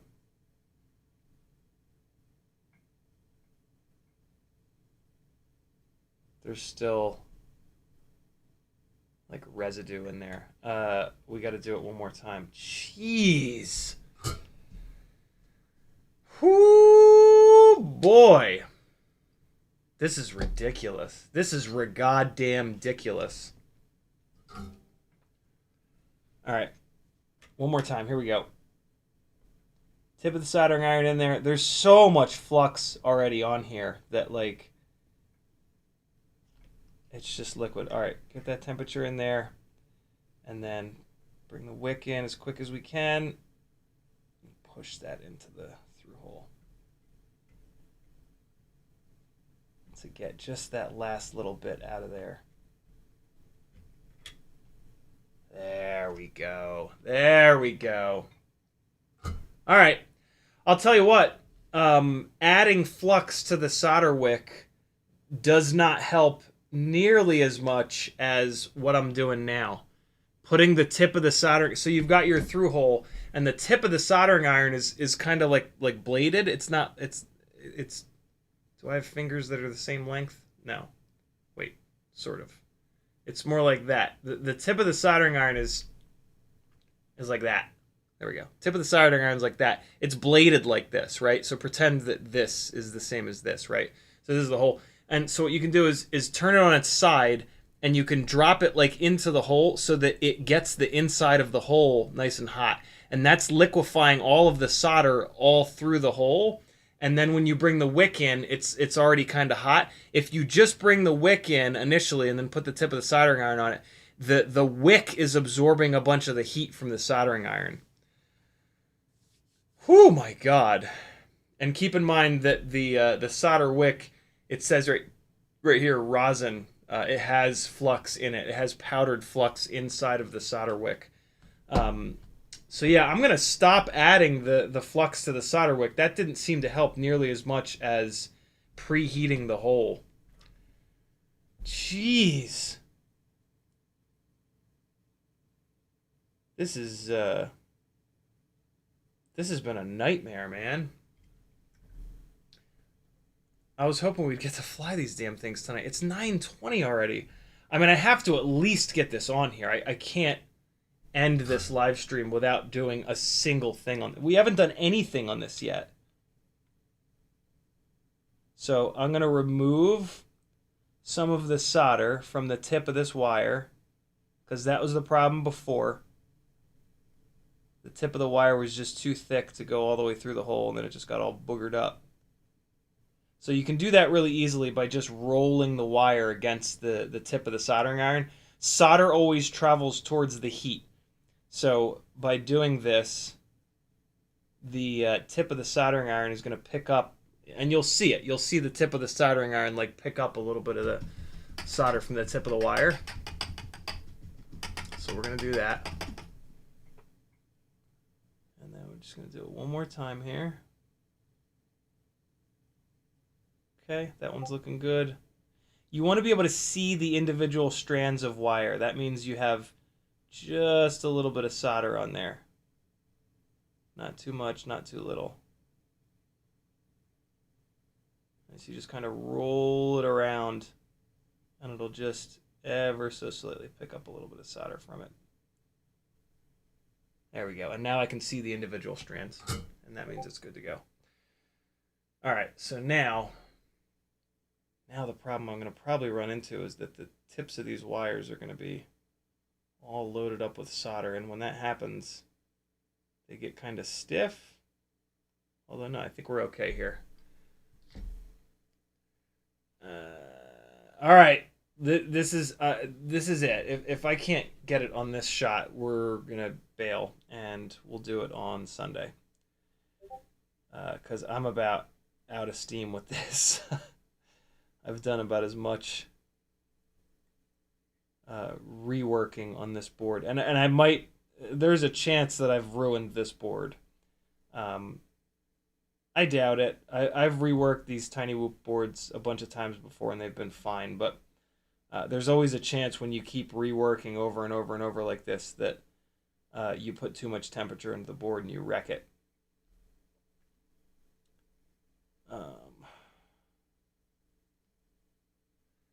Whew. Okay.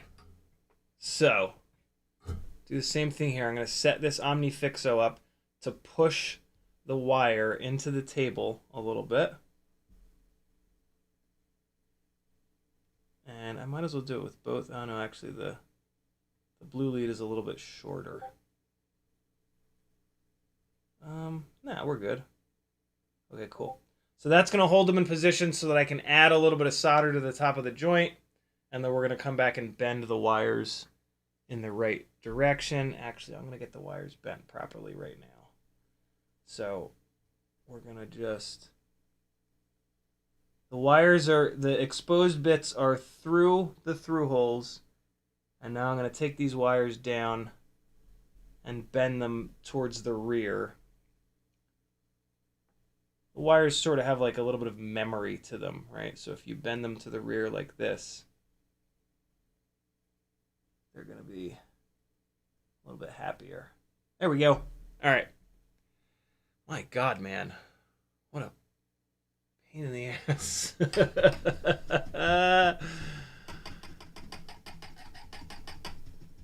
All right. Tiny Whoop life, friends. It's not always unicorns and rainbows. Positive pad first.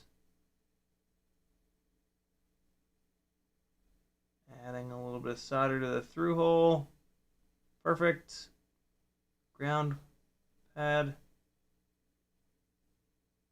Add a bunch of solder. I need to add enough solder that I have a little bit extra for the Walksnail leads to come on top here. There we go. That's perfect.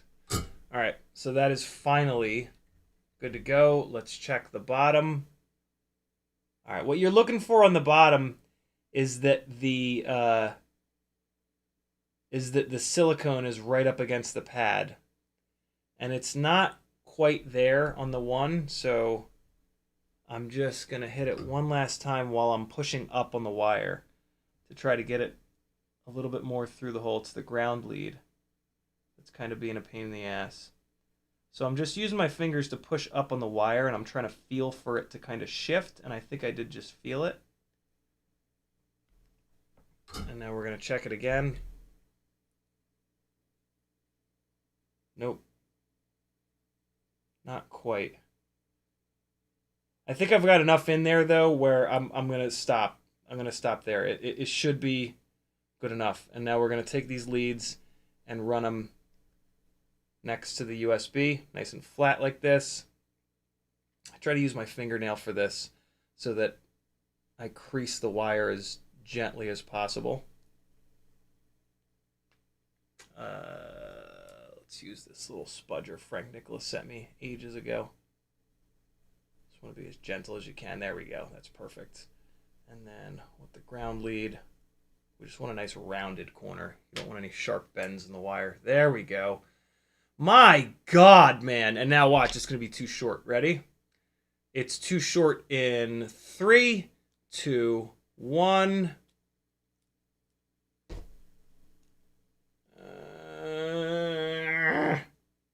Nah, it's absolutely perfect now. See? That's just right. Perfect tiny little bit of gap there. And so now when I plug it in, these wires still do go into the prop area. So the exact same problem that I had before, I still have. So I'm going to solve that problem by making these wires go up through the hole. So I'm going to solve this problem by giving these wires a little bit of like memory to kind of go upwards here. I'm going to like push them up like that so that they're used to going in the middle there. So that now hopefully when I put batteries in here,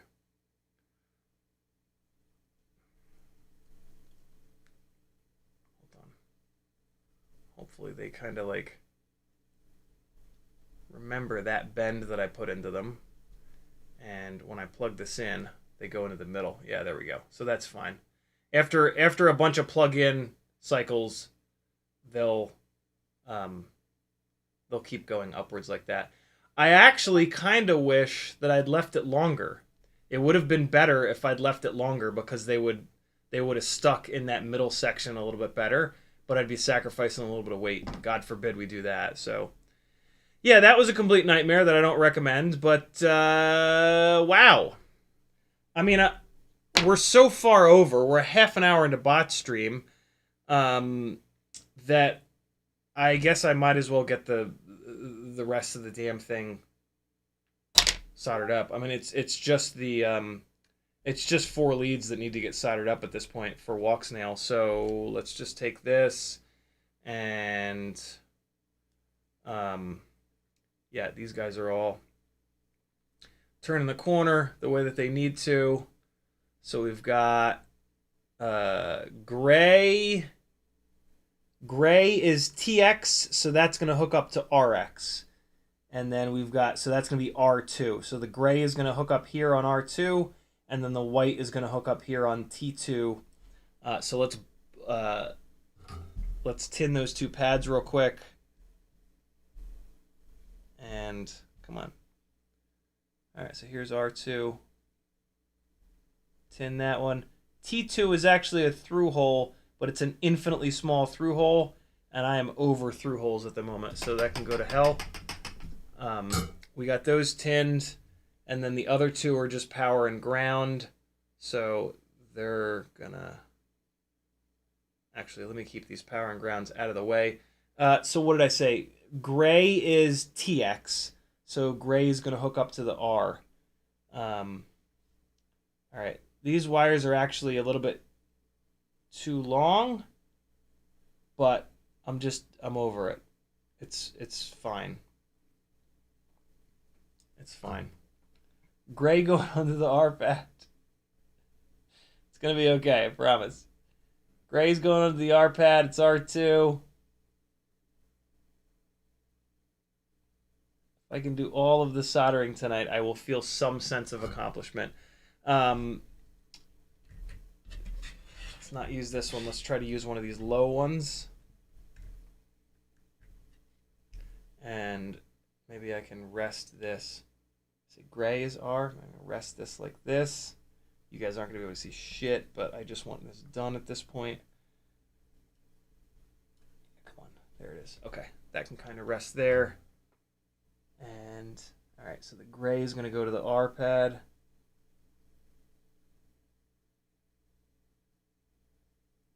All right, there we go. And put it out in that direction.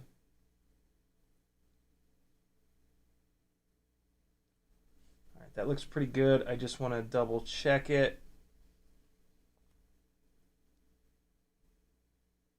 I'm going to add a little bit of solder here. Should be fine, but...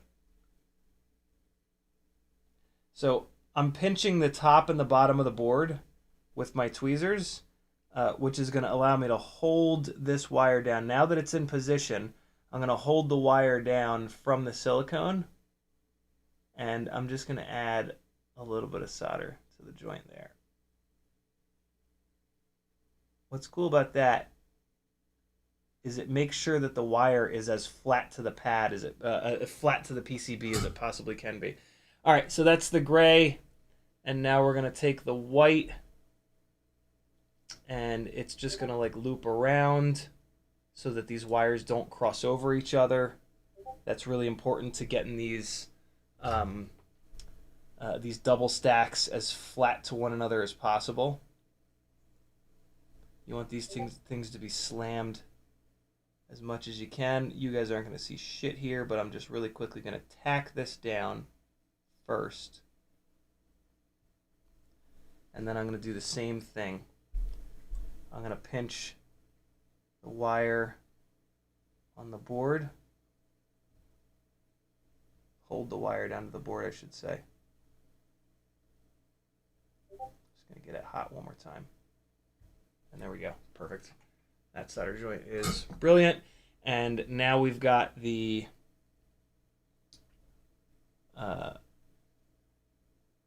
ground and live from this guy, and I'm going to point them. So this is going to fold over here. I'm going to point them up because there's a little bit too much wire here. So let's just rest that guy like that. And the fear here is that you push the battery leads off of these, which is a realistic fear. Let's put a little bit of flux on here, just so that we get this done as quick as possible. So we want to be quick to prevent that from happening. I'm actually going to do ground first. So here we go. And there's actually a lot of wire there. I don't need that much exposed wire on this ground lead, so let's just trim it ever so slightly. What the fuck is happening over on Discord? Okay, just right. Good. Ground going upwards. Get this on here super quick. Just grab this wire with the very tip of your fine tipped tweezers. This way you can hold the wire nice and flat to the board. Here it is, and super quick. Just want to tap it on there. Come on. There it goes. All right. There's the ground. And now here is the voltage. Same deal. Nice and quick.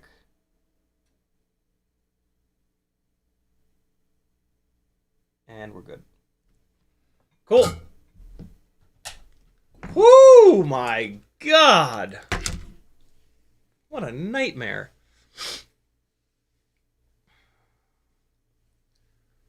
Man.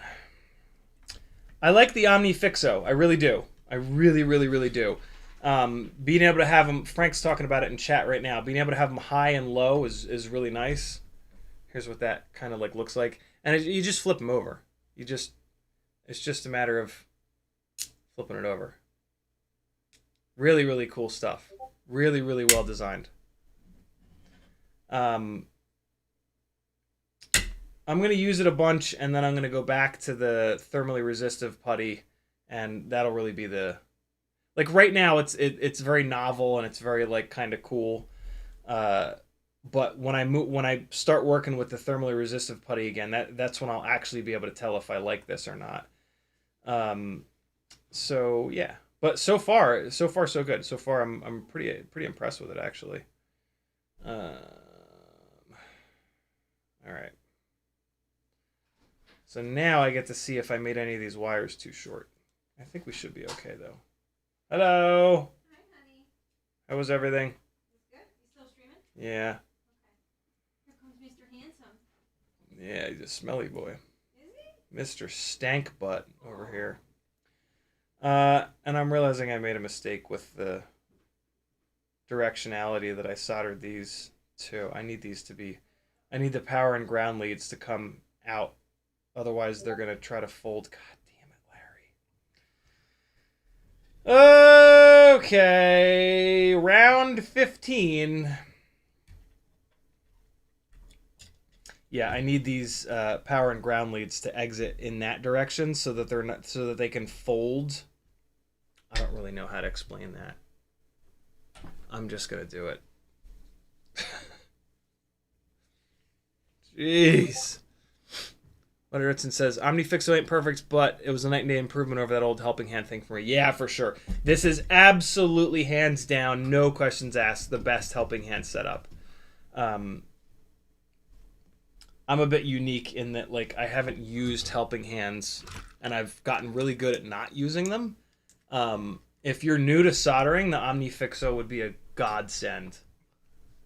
So yeah, I really do dig it. All right, there's that positive lead popped off. Let's clean that up a little bit. Okay.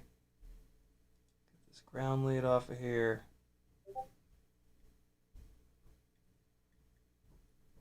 Okay, and now I'm just going to change the direction that these guys are coming out and bring them in at a really steep angle here. There we go. Okay, there's the ground, and here's the positive lead.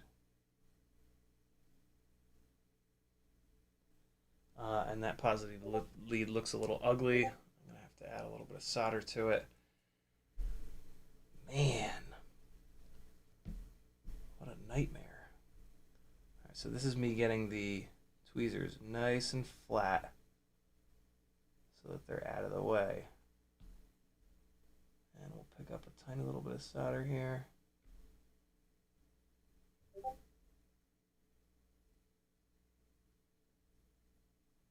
There it is. Woo! Got it. Okay. Okay. It doesn't look like I pushed those leads down and out or anything weird like that. So now I should be able to these leads should be able to get their little angle in them where they're all happy and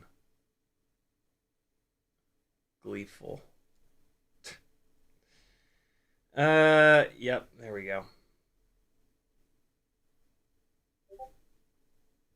Yeah, so that's better.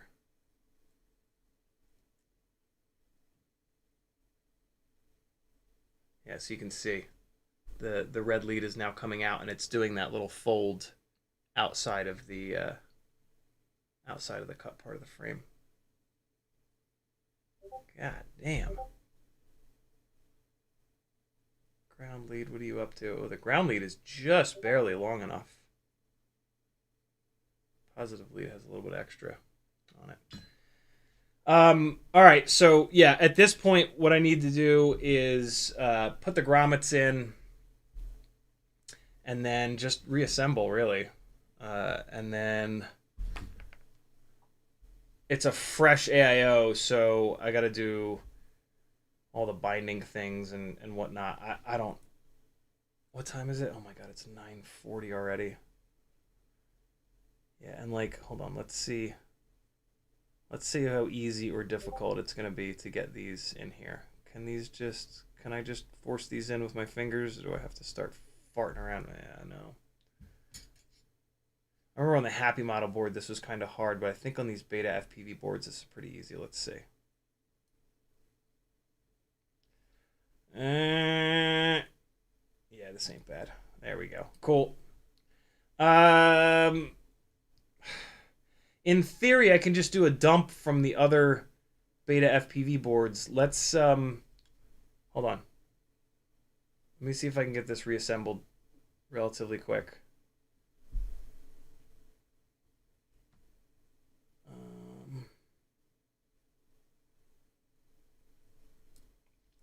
I'm blocking the hole with my middle finger like a dummy.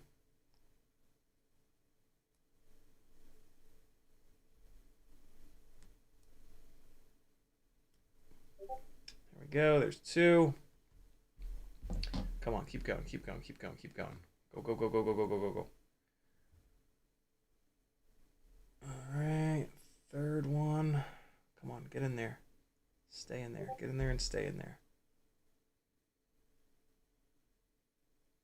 Okay. There we go. Last one. I think this is the difficult one. Put it in there the right direction. Come on.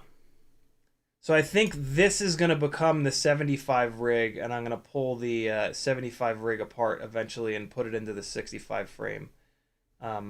Because I got the wire length on this BT 2.0 absolutely perfect for this exact setup. I think that's it's gonna stay like that. All right, so let's get this antenna out to the side where it needs to be. All right, and so reassembly is gonna be mainly just getting all this shit lined up. All right, that looks good. Front screw is going up through there. That looks fine. All the wire runs are organized. Nothing is crossing over. Nice gap between the VTX and the AIO. Okay, this is looking good. So let's get it in here. And all right, keep downwards pressure on it. Okay. Push it down onto the posts. Good. Now we got to get this antenna tucked up. My favorite thing to do is to tuck this antenna up into the canopy. So we take it here, and then you just kind of like dry route it initially, like tuck it up on the VTX here. So you want that antenna wire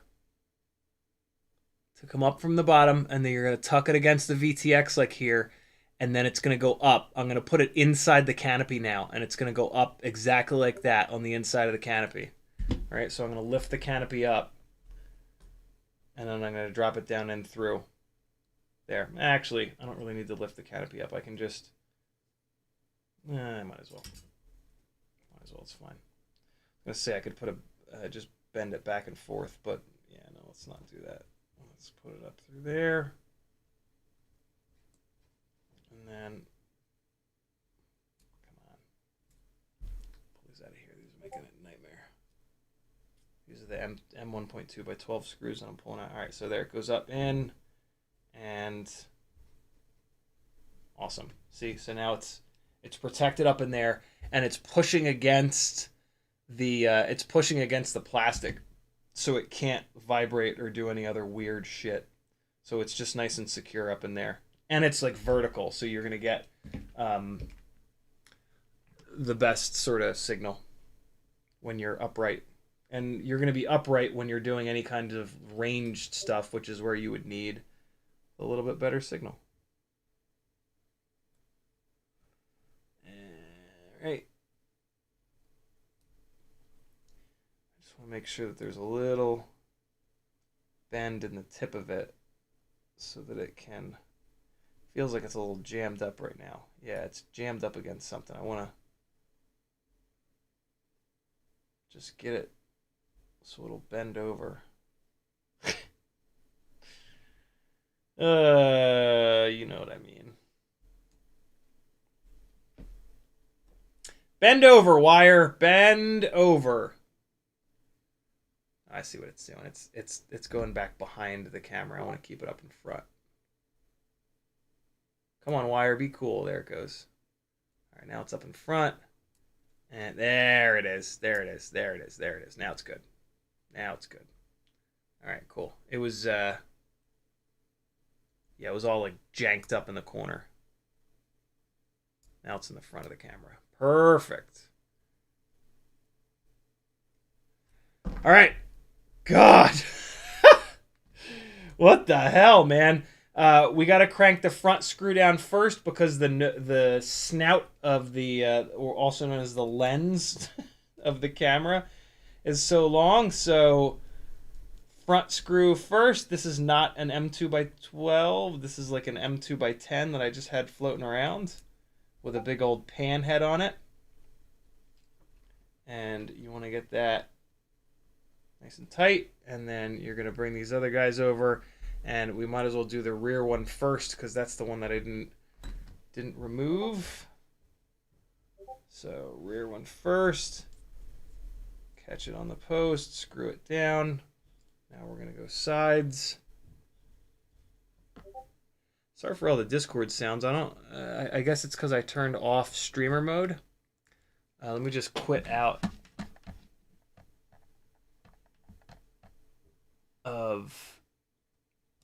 quit all the way out of Discord. All right. Okay. Get this guy cranked down. Get this guy cranked down. And check the squishiness of the grommets. Make sure they're sort of like equally squished. Make sure that nothing's pinched. These wires are kind of pinched on the antenna right now, so we're going to just lift up on the antenna and make sure that these wires have at least a little tiny bit of motion. That's good. All right, that's fine. Okay, let's check the grommets again.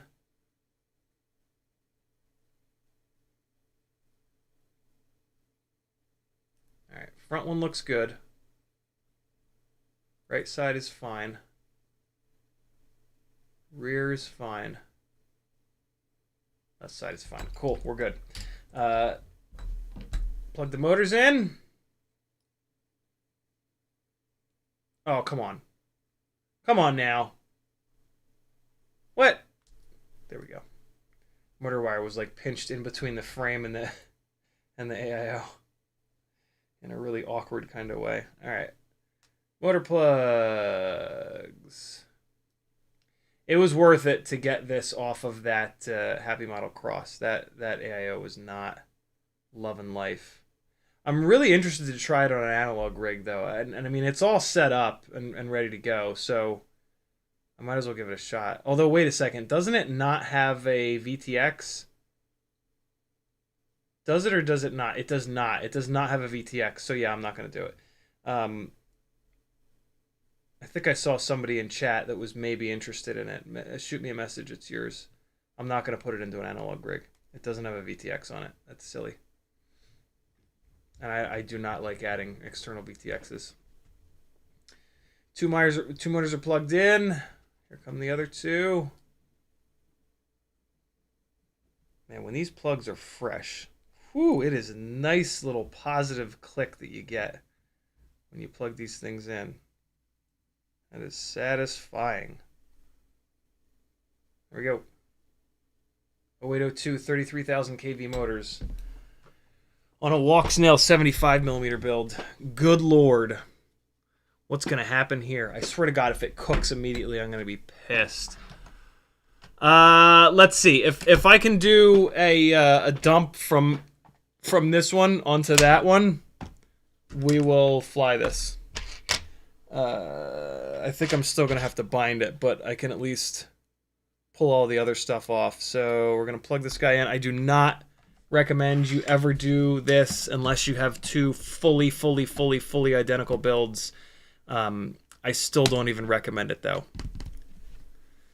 Damn. Chase, at the moment, there is not a best AIO. There's a bunch of kind of shitty AIOs. We had a best AIO. It was the Happy Model F5, but they've replaced it with this Happy Model 2023 Module 6, and it's not as good. So I'm going to say diff, not dump. Sorry. Diff, and then this shows you everything that's different. Thus, the diff.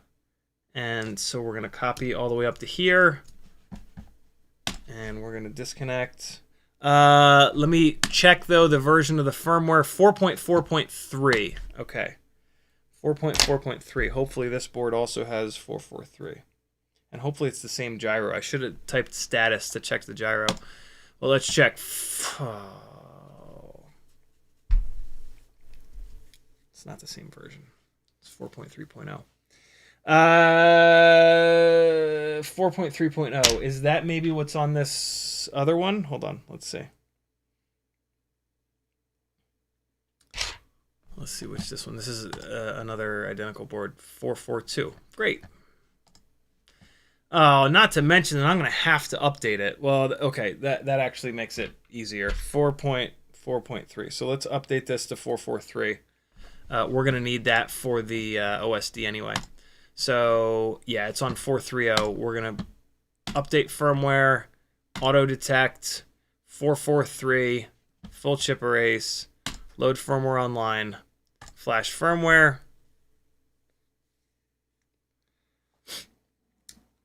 Kevin, there's a bunch of people that have the Mobula 6 2023 now that have been testing it. I think it's just reviewers so far, though. All right. Come on. Go, go, go. 4.4.3 coming at you. Soon, maybe. Pull these batteries off the charger. Do as much as I possibly can. And maybe we can fly this damn thing. God. What a mess, dude. What an absolute mess. Although, I am glad that we kind of figured that shit out with these little tiny through-holes. Heating the through-hole up first and then bringing the solder wick in. That's actually like kind of amazing. That's a big deal. Programming successful. Great. Connect. Apply custom defaults. What happened? Connect. Great. CLI. I still have that diff in my clipboard. I'm going to paste it. Look for red text to tell me that it didn't understand something. No red text. Great. Type save. Awesome. Now this board is set up identically to the other one. Now we just have to see if it'll bind. Prepare for the nightmare of nightmares. No, it's going to be fine. It's going to be fine. We're going to unplug it, plug it 3 times. It's going to be good to go. I can feel it. We're going to be all right. The wires are happily doing what I was hoping they would do up into the center part of the frame. I need a transmitter with the ELRS 3.0 module, which is here. And here is the transmitter. Okay. I won't have to bind Walksnail, which will be great because it was in a working rig. All right. ELRS 3.0 module going in. Powered on. Okay. Here we go. Get into the menu. And we want bind mode. Okay. And so we're going to give it power 3 times. Once. Twice. 3 times. Hopefully that's in bind mode. Press request to send bind. It very quickly went back to bind mode, which is usually a good sign.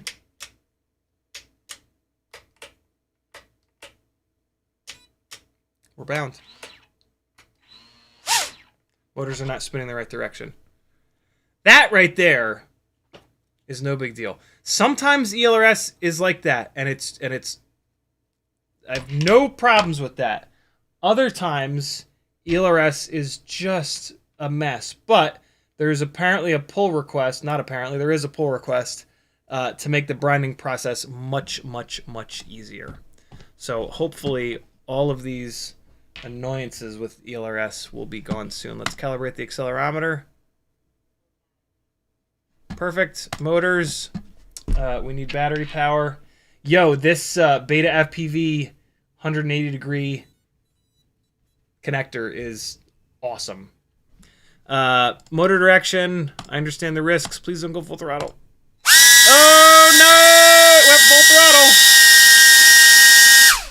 Yikes, man. Yikes. Well, the motors didn't blow up, and the ESC did not blow up. And the motors don't even feel warm. Man, this is the most current version of Betaflight, and that's still a thing. Let's close it, disconnect it, and yeah, I think my Stream Deck is failing. I've never had problems with it, and now all of a sudden I'm having to hit all the buttons twice to get them to respond. Okay, let's try this again. Connect. Motors. Motor direction. I understand the risks. Wizard. Start and spin. Hey, good to go this time. Motor 1 is backwards. Motor 2 is backwards. All of them are going to be backwards. Motor 3 is backwards. Motor 4 is going to be backwards. Yep. Stop motors. Close. All's right with the world. Let's just double check it. Motor 1 is now correct. 2 is correct. 3 is correct. 4 is correct. All set. Disconnect. Pull power. And 33,000 kV on a 1.6 inch propeller. What could go wrong? Hold on. I gotta get the wire hooked up. I gotta get the Walksnail goggles fired up. And then we will check this out. Okay. Alright, I need to put this guy down here. Run this wire out the back of the desk. Okay. Alright. For anybody that's hung in the whole time, that's pretty cool of you. Thank you. Thanks for keeping me company. Okay. Here's the wire. Bring this across. And... Alright. Get this plugged in here. We're going to fly both rigs, don't worry, but I'm just so curious that I have to fly the the 33,000 kV rig first. Ooh! Ah! I don't need Betaflight anymore. Here we go. We need this.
Hang on. Why is there no audio?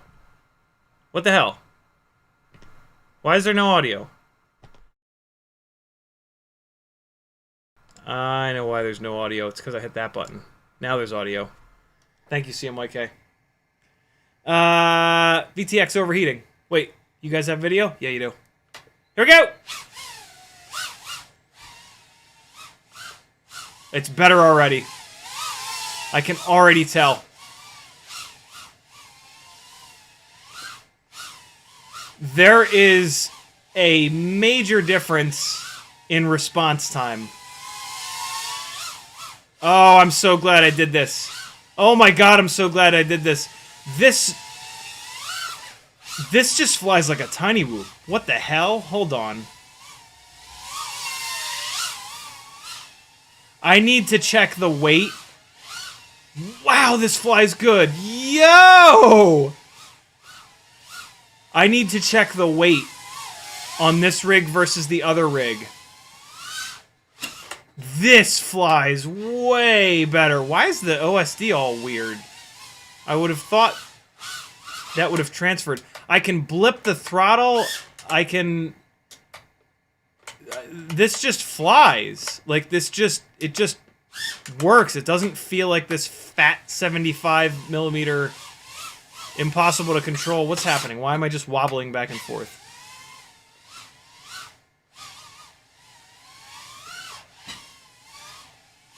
Oh boy, am I glad I did this. Oh my god. It feels so light. It feels so light compared to the,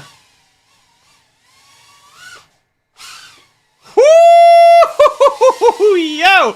This, it's so much more competent and controlled. Oh god, oh boy! Yeah, yo, this is big. This is a big deal.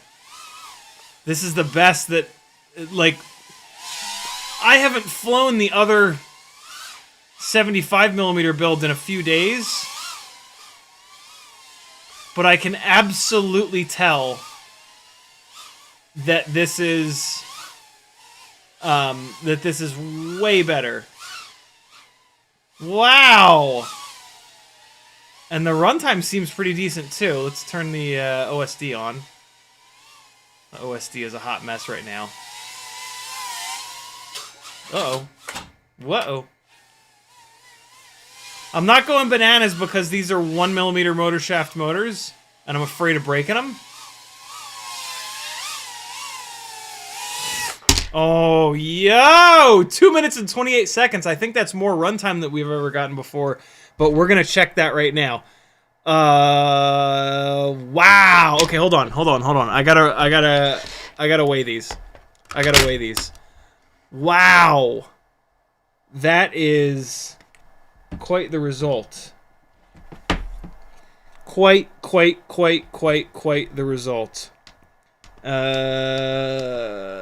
We want grams. The rig that we were just flying is 28.7 grams. The one we're about to fly is... Oh, well, okay, so that's significant. The one we're about to fly is 30.42 grams. The motors are slightly heavier, and the one that we're about to fly still has the heat sink on the VTX. But the difference in response time has very little to do with the all-up weight. It's mainly about the motors themselves. So, yeah. Hold on. Gray Hat, if you can't hear, that is on your end. Everything is fine on my end. Okay, we're gonna swap over to this. Is that the battery I just ran? Yeah, it is. Wow. Okay, that is a major difference from what I remember. This is going to be me jogging my memory, though. This rig is on 0802s as well, but they're the heavier 1Z full can 802s, and they're 30,000 kV. And there we go. And this is a diff that I pulled. So the tunes, the rates, everything is completely identical between these two rigs. The OSD is kind of jacked up on the other one, though. But I guess that just didn't copy over from the diff or something like that. Oh, yeah, this feels so much lazier. It feels so much more delayed on the throttle. Oh, see, like came up really short for that. All right. Oh God, why?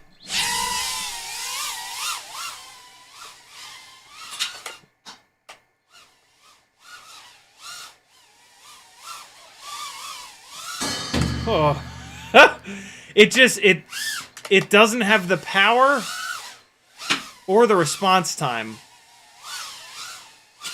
that the other one has. Which is maddening because I spent a ton of time swapping these motors and stators out. But this is still a good motor-stator combo.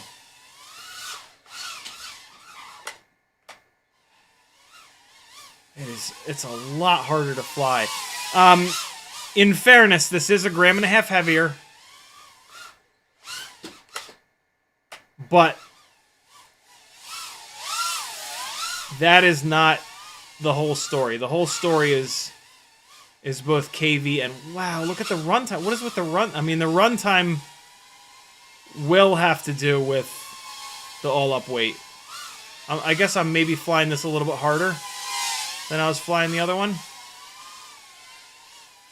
So let's just chill it out for a minute here. I did not change the low battery warnings on this rig. But this runs on the 450 mAh batteries, and they sag a lot less. So I will be able to do a lower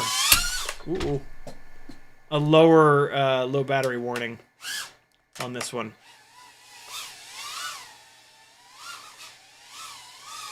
We're getting some runtime. 1:52.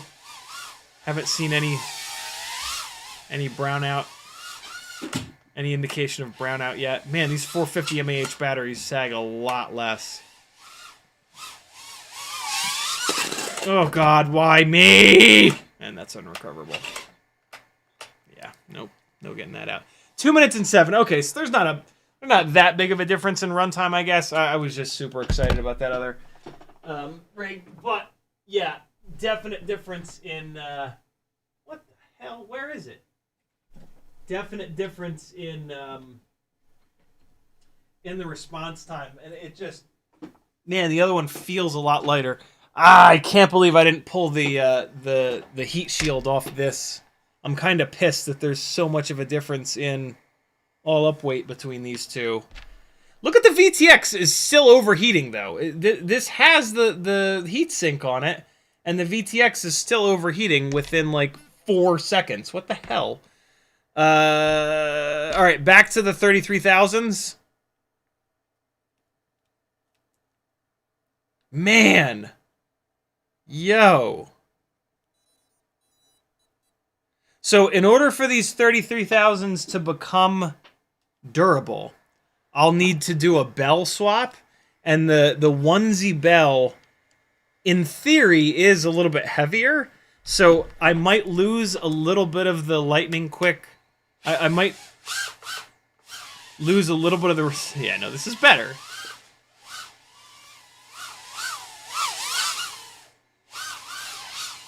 I am so much more comfortable flying this rig. This is the most comfortable I've been with a 75mm rig. Can you guys see it? Oh god, oh boy. Can you guys see it? Can you guys see how much quicker this thing is to respond? These are exactly the same. The tunes are exactly the same. The builds are exactly the same. Got a little bit more weight on this one. Ooh, let's go upstairs with it. Hi, Teddy Spaghetti. Oh, for fuck's sake. Leave it, Tedward.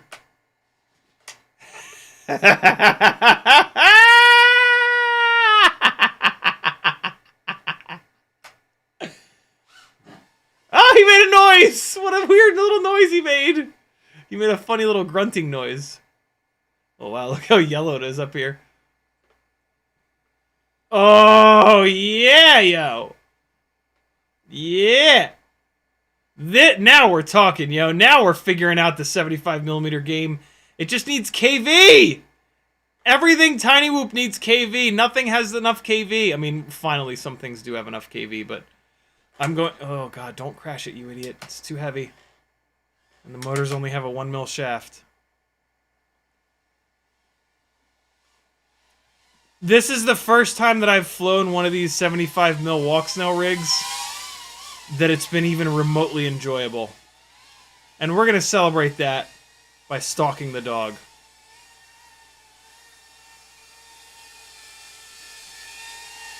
What's he thinking? What's going through that little doggy brain ass?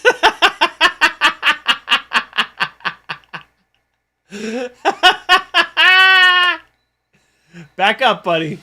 Back up. Back.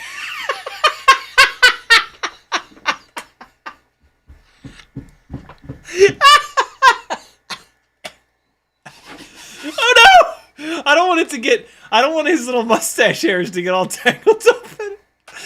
Oh, there he goes. He touched it. He touched it and the pin loop freaked out. There he is! Hi, buddy! Hello! Which way is it gonna go? Which way is it gonna go? It's gonna go up! Oh, he didn't chase it this time. Usually he jumps up. Where you at, dog? Where you at? There you are. Oh, God! Oh, no! Hold on. No, I can't be this lazy. I have to sometimes at least grab it. Oh, there it is. Oh, boy! Oh! Oh, buddy, back off! Back off!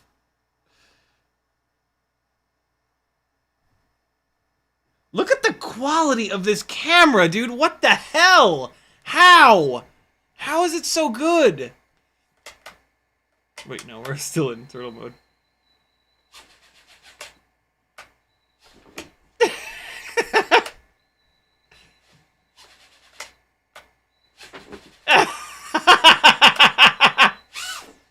Ah, there he is. Oh, you see him whip his head around? Oh my god. Yo, in 1080, it's even more fun. Is this battery ever gonna go dead? What's happening?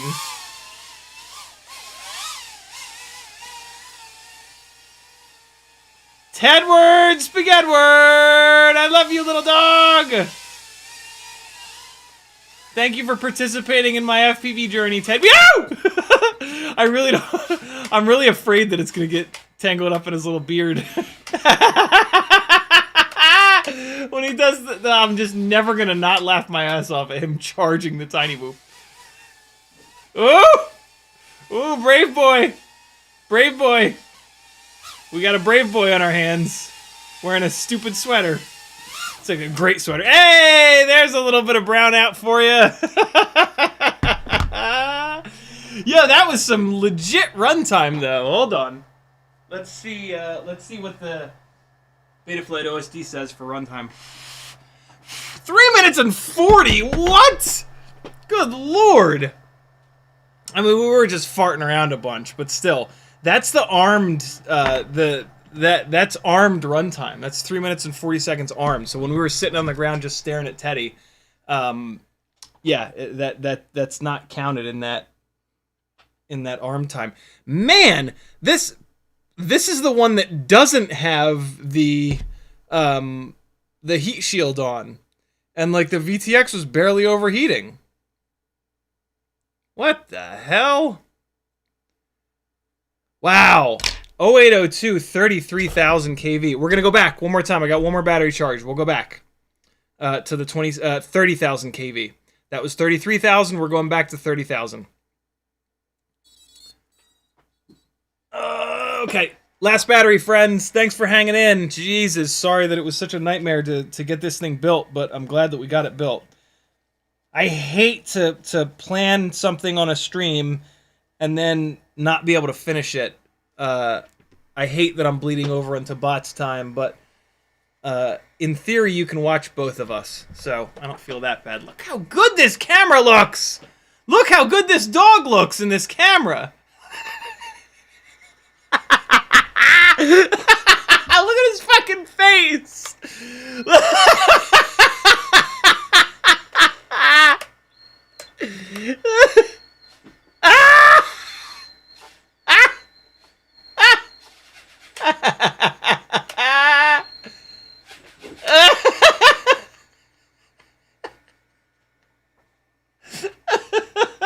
There he is! There's the steps!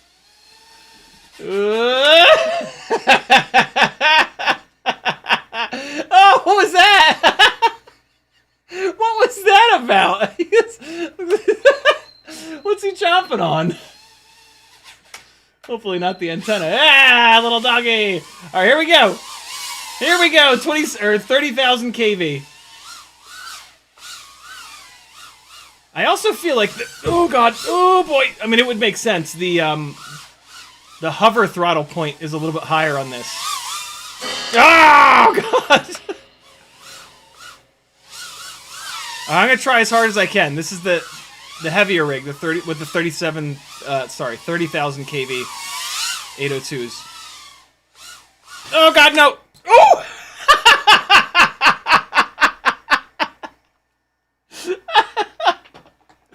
I hit myself right in the tit. Oh boy. There he is. Hello, boy. What you doing? Well, I can see him. You're not as sneaky as you think, buddy. He made a noise again. He went.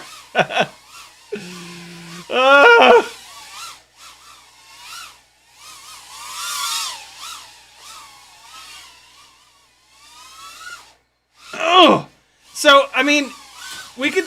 Oh boy, we can still do things. This, I mean, not that you can buy 802 30,000s, right? Like, so, I'm not gonna recommend that you do what I did and build 802 30,000s with the 1.5 mil shaft. If you're gonna do that, you might as well go with the 33,000 kV stators, because you can just motor limit them down if it's too much for you.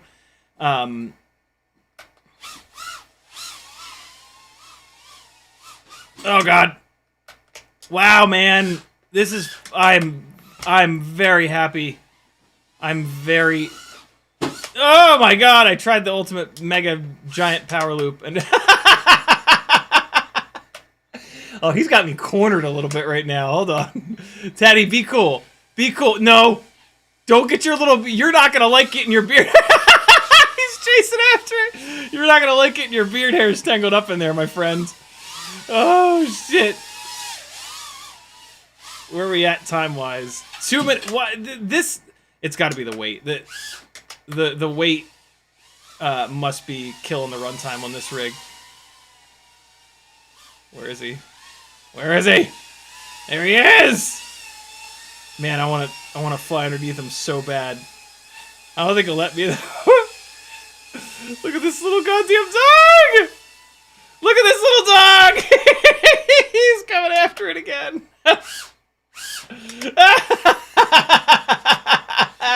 Every time I turtle mode over and he's there. His little mouth.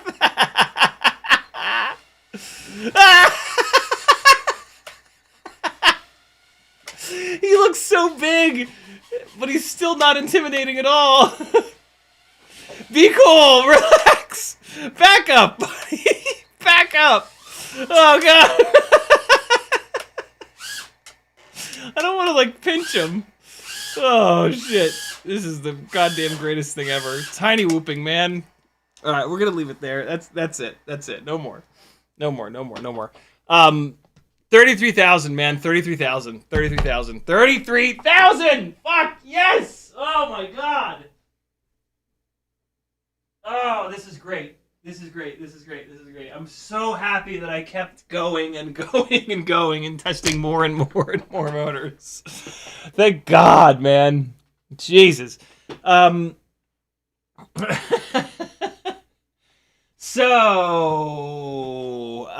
this just created a bunch more work for myself because now what I have to do is tear these 33,000 kV motors apart and swap the bells on them. These 30,000 kV hybrid onesie motors are probably going to be for sale. I think I'm going to sell these. So if you want the only set of 30,000 kV 1.5mm motor shaft motors, they're going to be a little expensive though. Whatever. If you really want them, they're yeah, because the bells are fresh. Yeah. I'm gonna sell these for like $60 because they're $80 worth of motors crammed into one. You'll get the extra iGao stators, so you'll be able to return them back to 27,000 kV if you ever wanted to. So if you're desperate for these motors, let me know. I haven't even thought about it though. I might want to use them for something. You're not getting these motors. I'm putting these motors onto the Jungle Gym Basher. Sorry to get your hopes up. Yeah. So these motors are going to go onto the Jungle Gym Basher. Currently, the Jungle Gym Basher has the Gen 1 iGao motor, which is the blue color of these Emopteras. So I'm going to pull them apart and put a matching blue stator on these Emopteras. If I do that though, if I ever bend one of those bells, it won't match. I gotta think about that. But yeah, these motors are not up for trade sale quite yet. They might be though. They might be. We'll see. Thanks for hanging in, friends. Sorry this took so long, but FPV be like that sometimes, man. Sometimes you spend 2 fucking hours trying to solder a battery lead on because every single time you do it, some stupid little thing bites you in the ass. That's just the way that it is sometimes. So, you're not alone, my friends. I've done countless builds, and as you got to see tonight, it happens to me sometimes. So, next time it happens to you, just be like, well, you know, that one time Ciotti took 18 hours to do just one thing. I'm only 17 hours in. I'm still doing good. Thanks for hanging, friends. Cole Power says, be glad Teddy doesn't try to lick you in turtle mode. Right, 9 says, Mr. Blue Sky asks, what AO is that last flight on? These two rigs are completely identical. They are both on Betaflight cross 5 amp AIOs. One of them is 30,000 kV 802s. The other one's 33,000 kV 802s. Other than that, totally identical. They're even color-coded. Clear canopy with clear frame. Smoke crotch canopy with smoke crotch frame. What a result, man. What a result. Hell yes. I do need to tear this apart at some point to remove the heat shield, which is very annoying, but that actually won't be too bad. I'm going to leave these both together. Maybe I'll do that, and then we'll retest them, because 1.5 grams is significant. It's a little bit less significant because they're 75mm rigs and they make plenty of thrust. The doggy is I left him like hanging off the table just a little bit, and the doggy just came up to him. Went, I want to eat. I want to eat your tiny whoops, he says. Yeah, my God. As my full-time job, go over to CiottiFPV.com. CMYK just dropped a link. Click a bunch of buttons. Help us keep doing this forever. We can keep hanging out with Teddy together forever. And all it takes is a quick Patreon subscription. Thank you, friends. Be good. Here comes some random flying with some farts. There will be no farts. There will be some random flying, though. Be good. Don't do anything I wouldn't do. What is this? Stream audio? I'm going to start playing... What's another one that I can play for an outro? I need a little outro song. Now that I'm not subscribed to Epidemic Sounds anymore, I can't use Epidemic Sound songs without them. It doesn't matter, but... there's April almost there. Autobots versus Decepticons, maybe? Big brass ones? You know that's gonna be it. Nah, it's not it. Bon Jovi?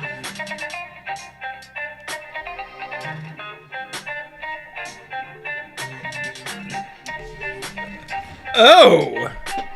Oh! Oh, we found our outro song, my friends. Hold on, let me, I'm gonna hit the outro with this song. The song's gonna go, you're gonna lose everything. Hold on. Wait, no, this will still work. Hold on. I'll be right back.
Hold on, I almost got it. Be right back again.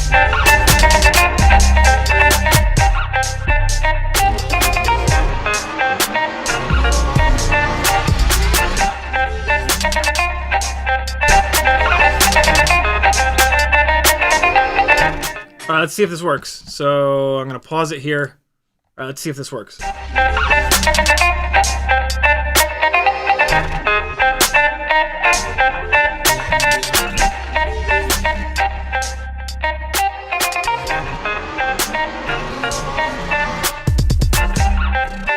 I need to set it up so I can monitor it. Hold on. It was a little hot, too. I cooled it down. Hold on.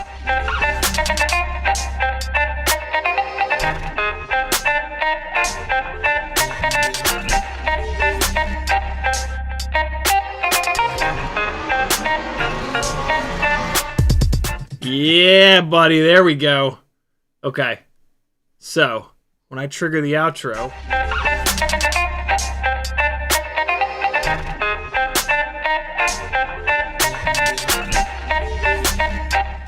Yeah. Cool. Alright, good to go. Thanks for hanging, friends. Be good. Have an awesome weekend. I'm out of here. Bye-bye! Love you, boy! So now, I don't even have to trigger a song manually. I just have to put video up here, and then I can just...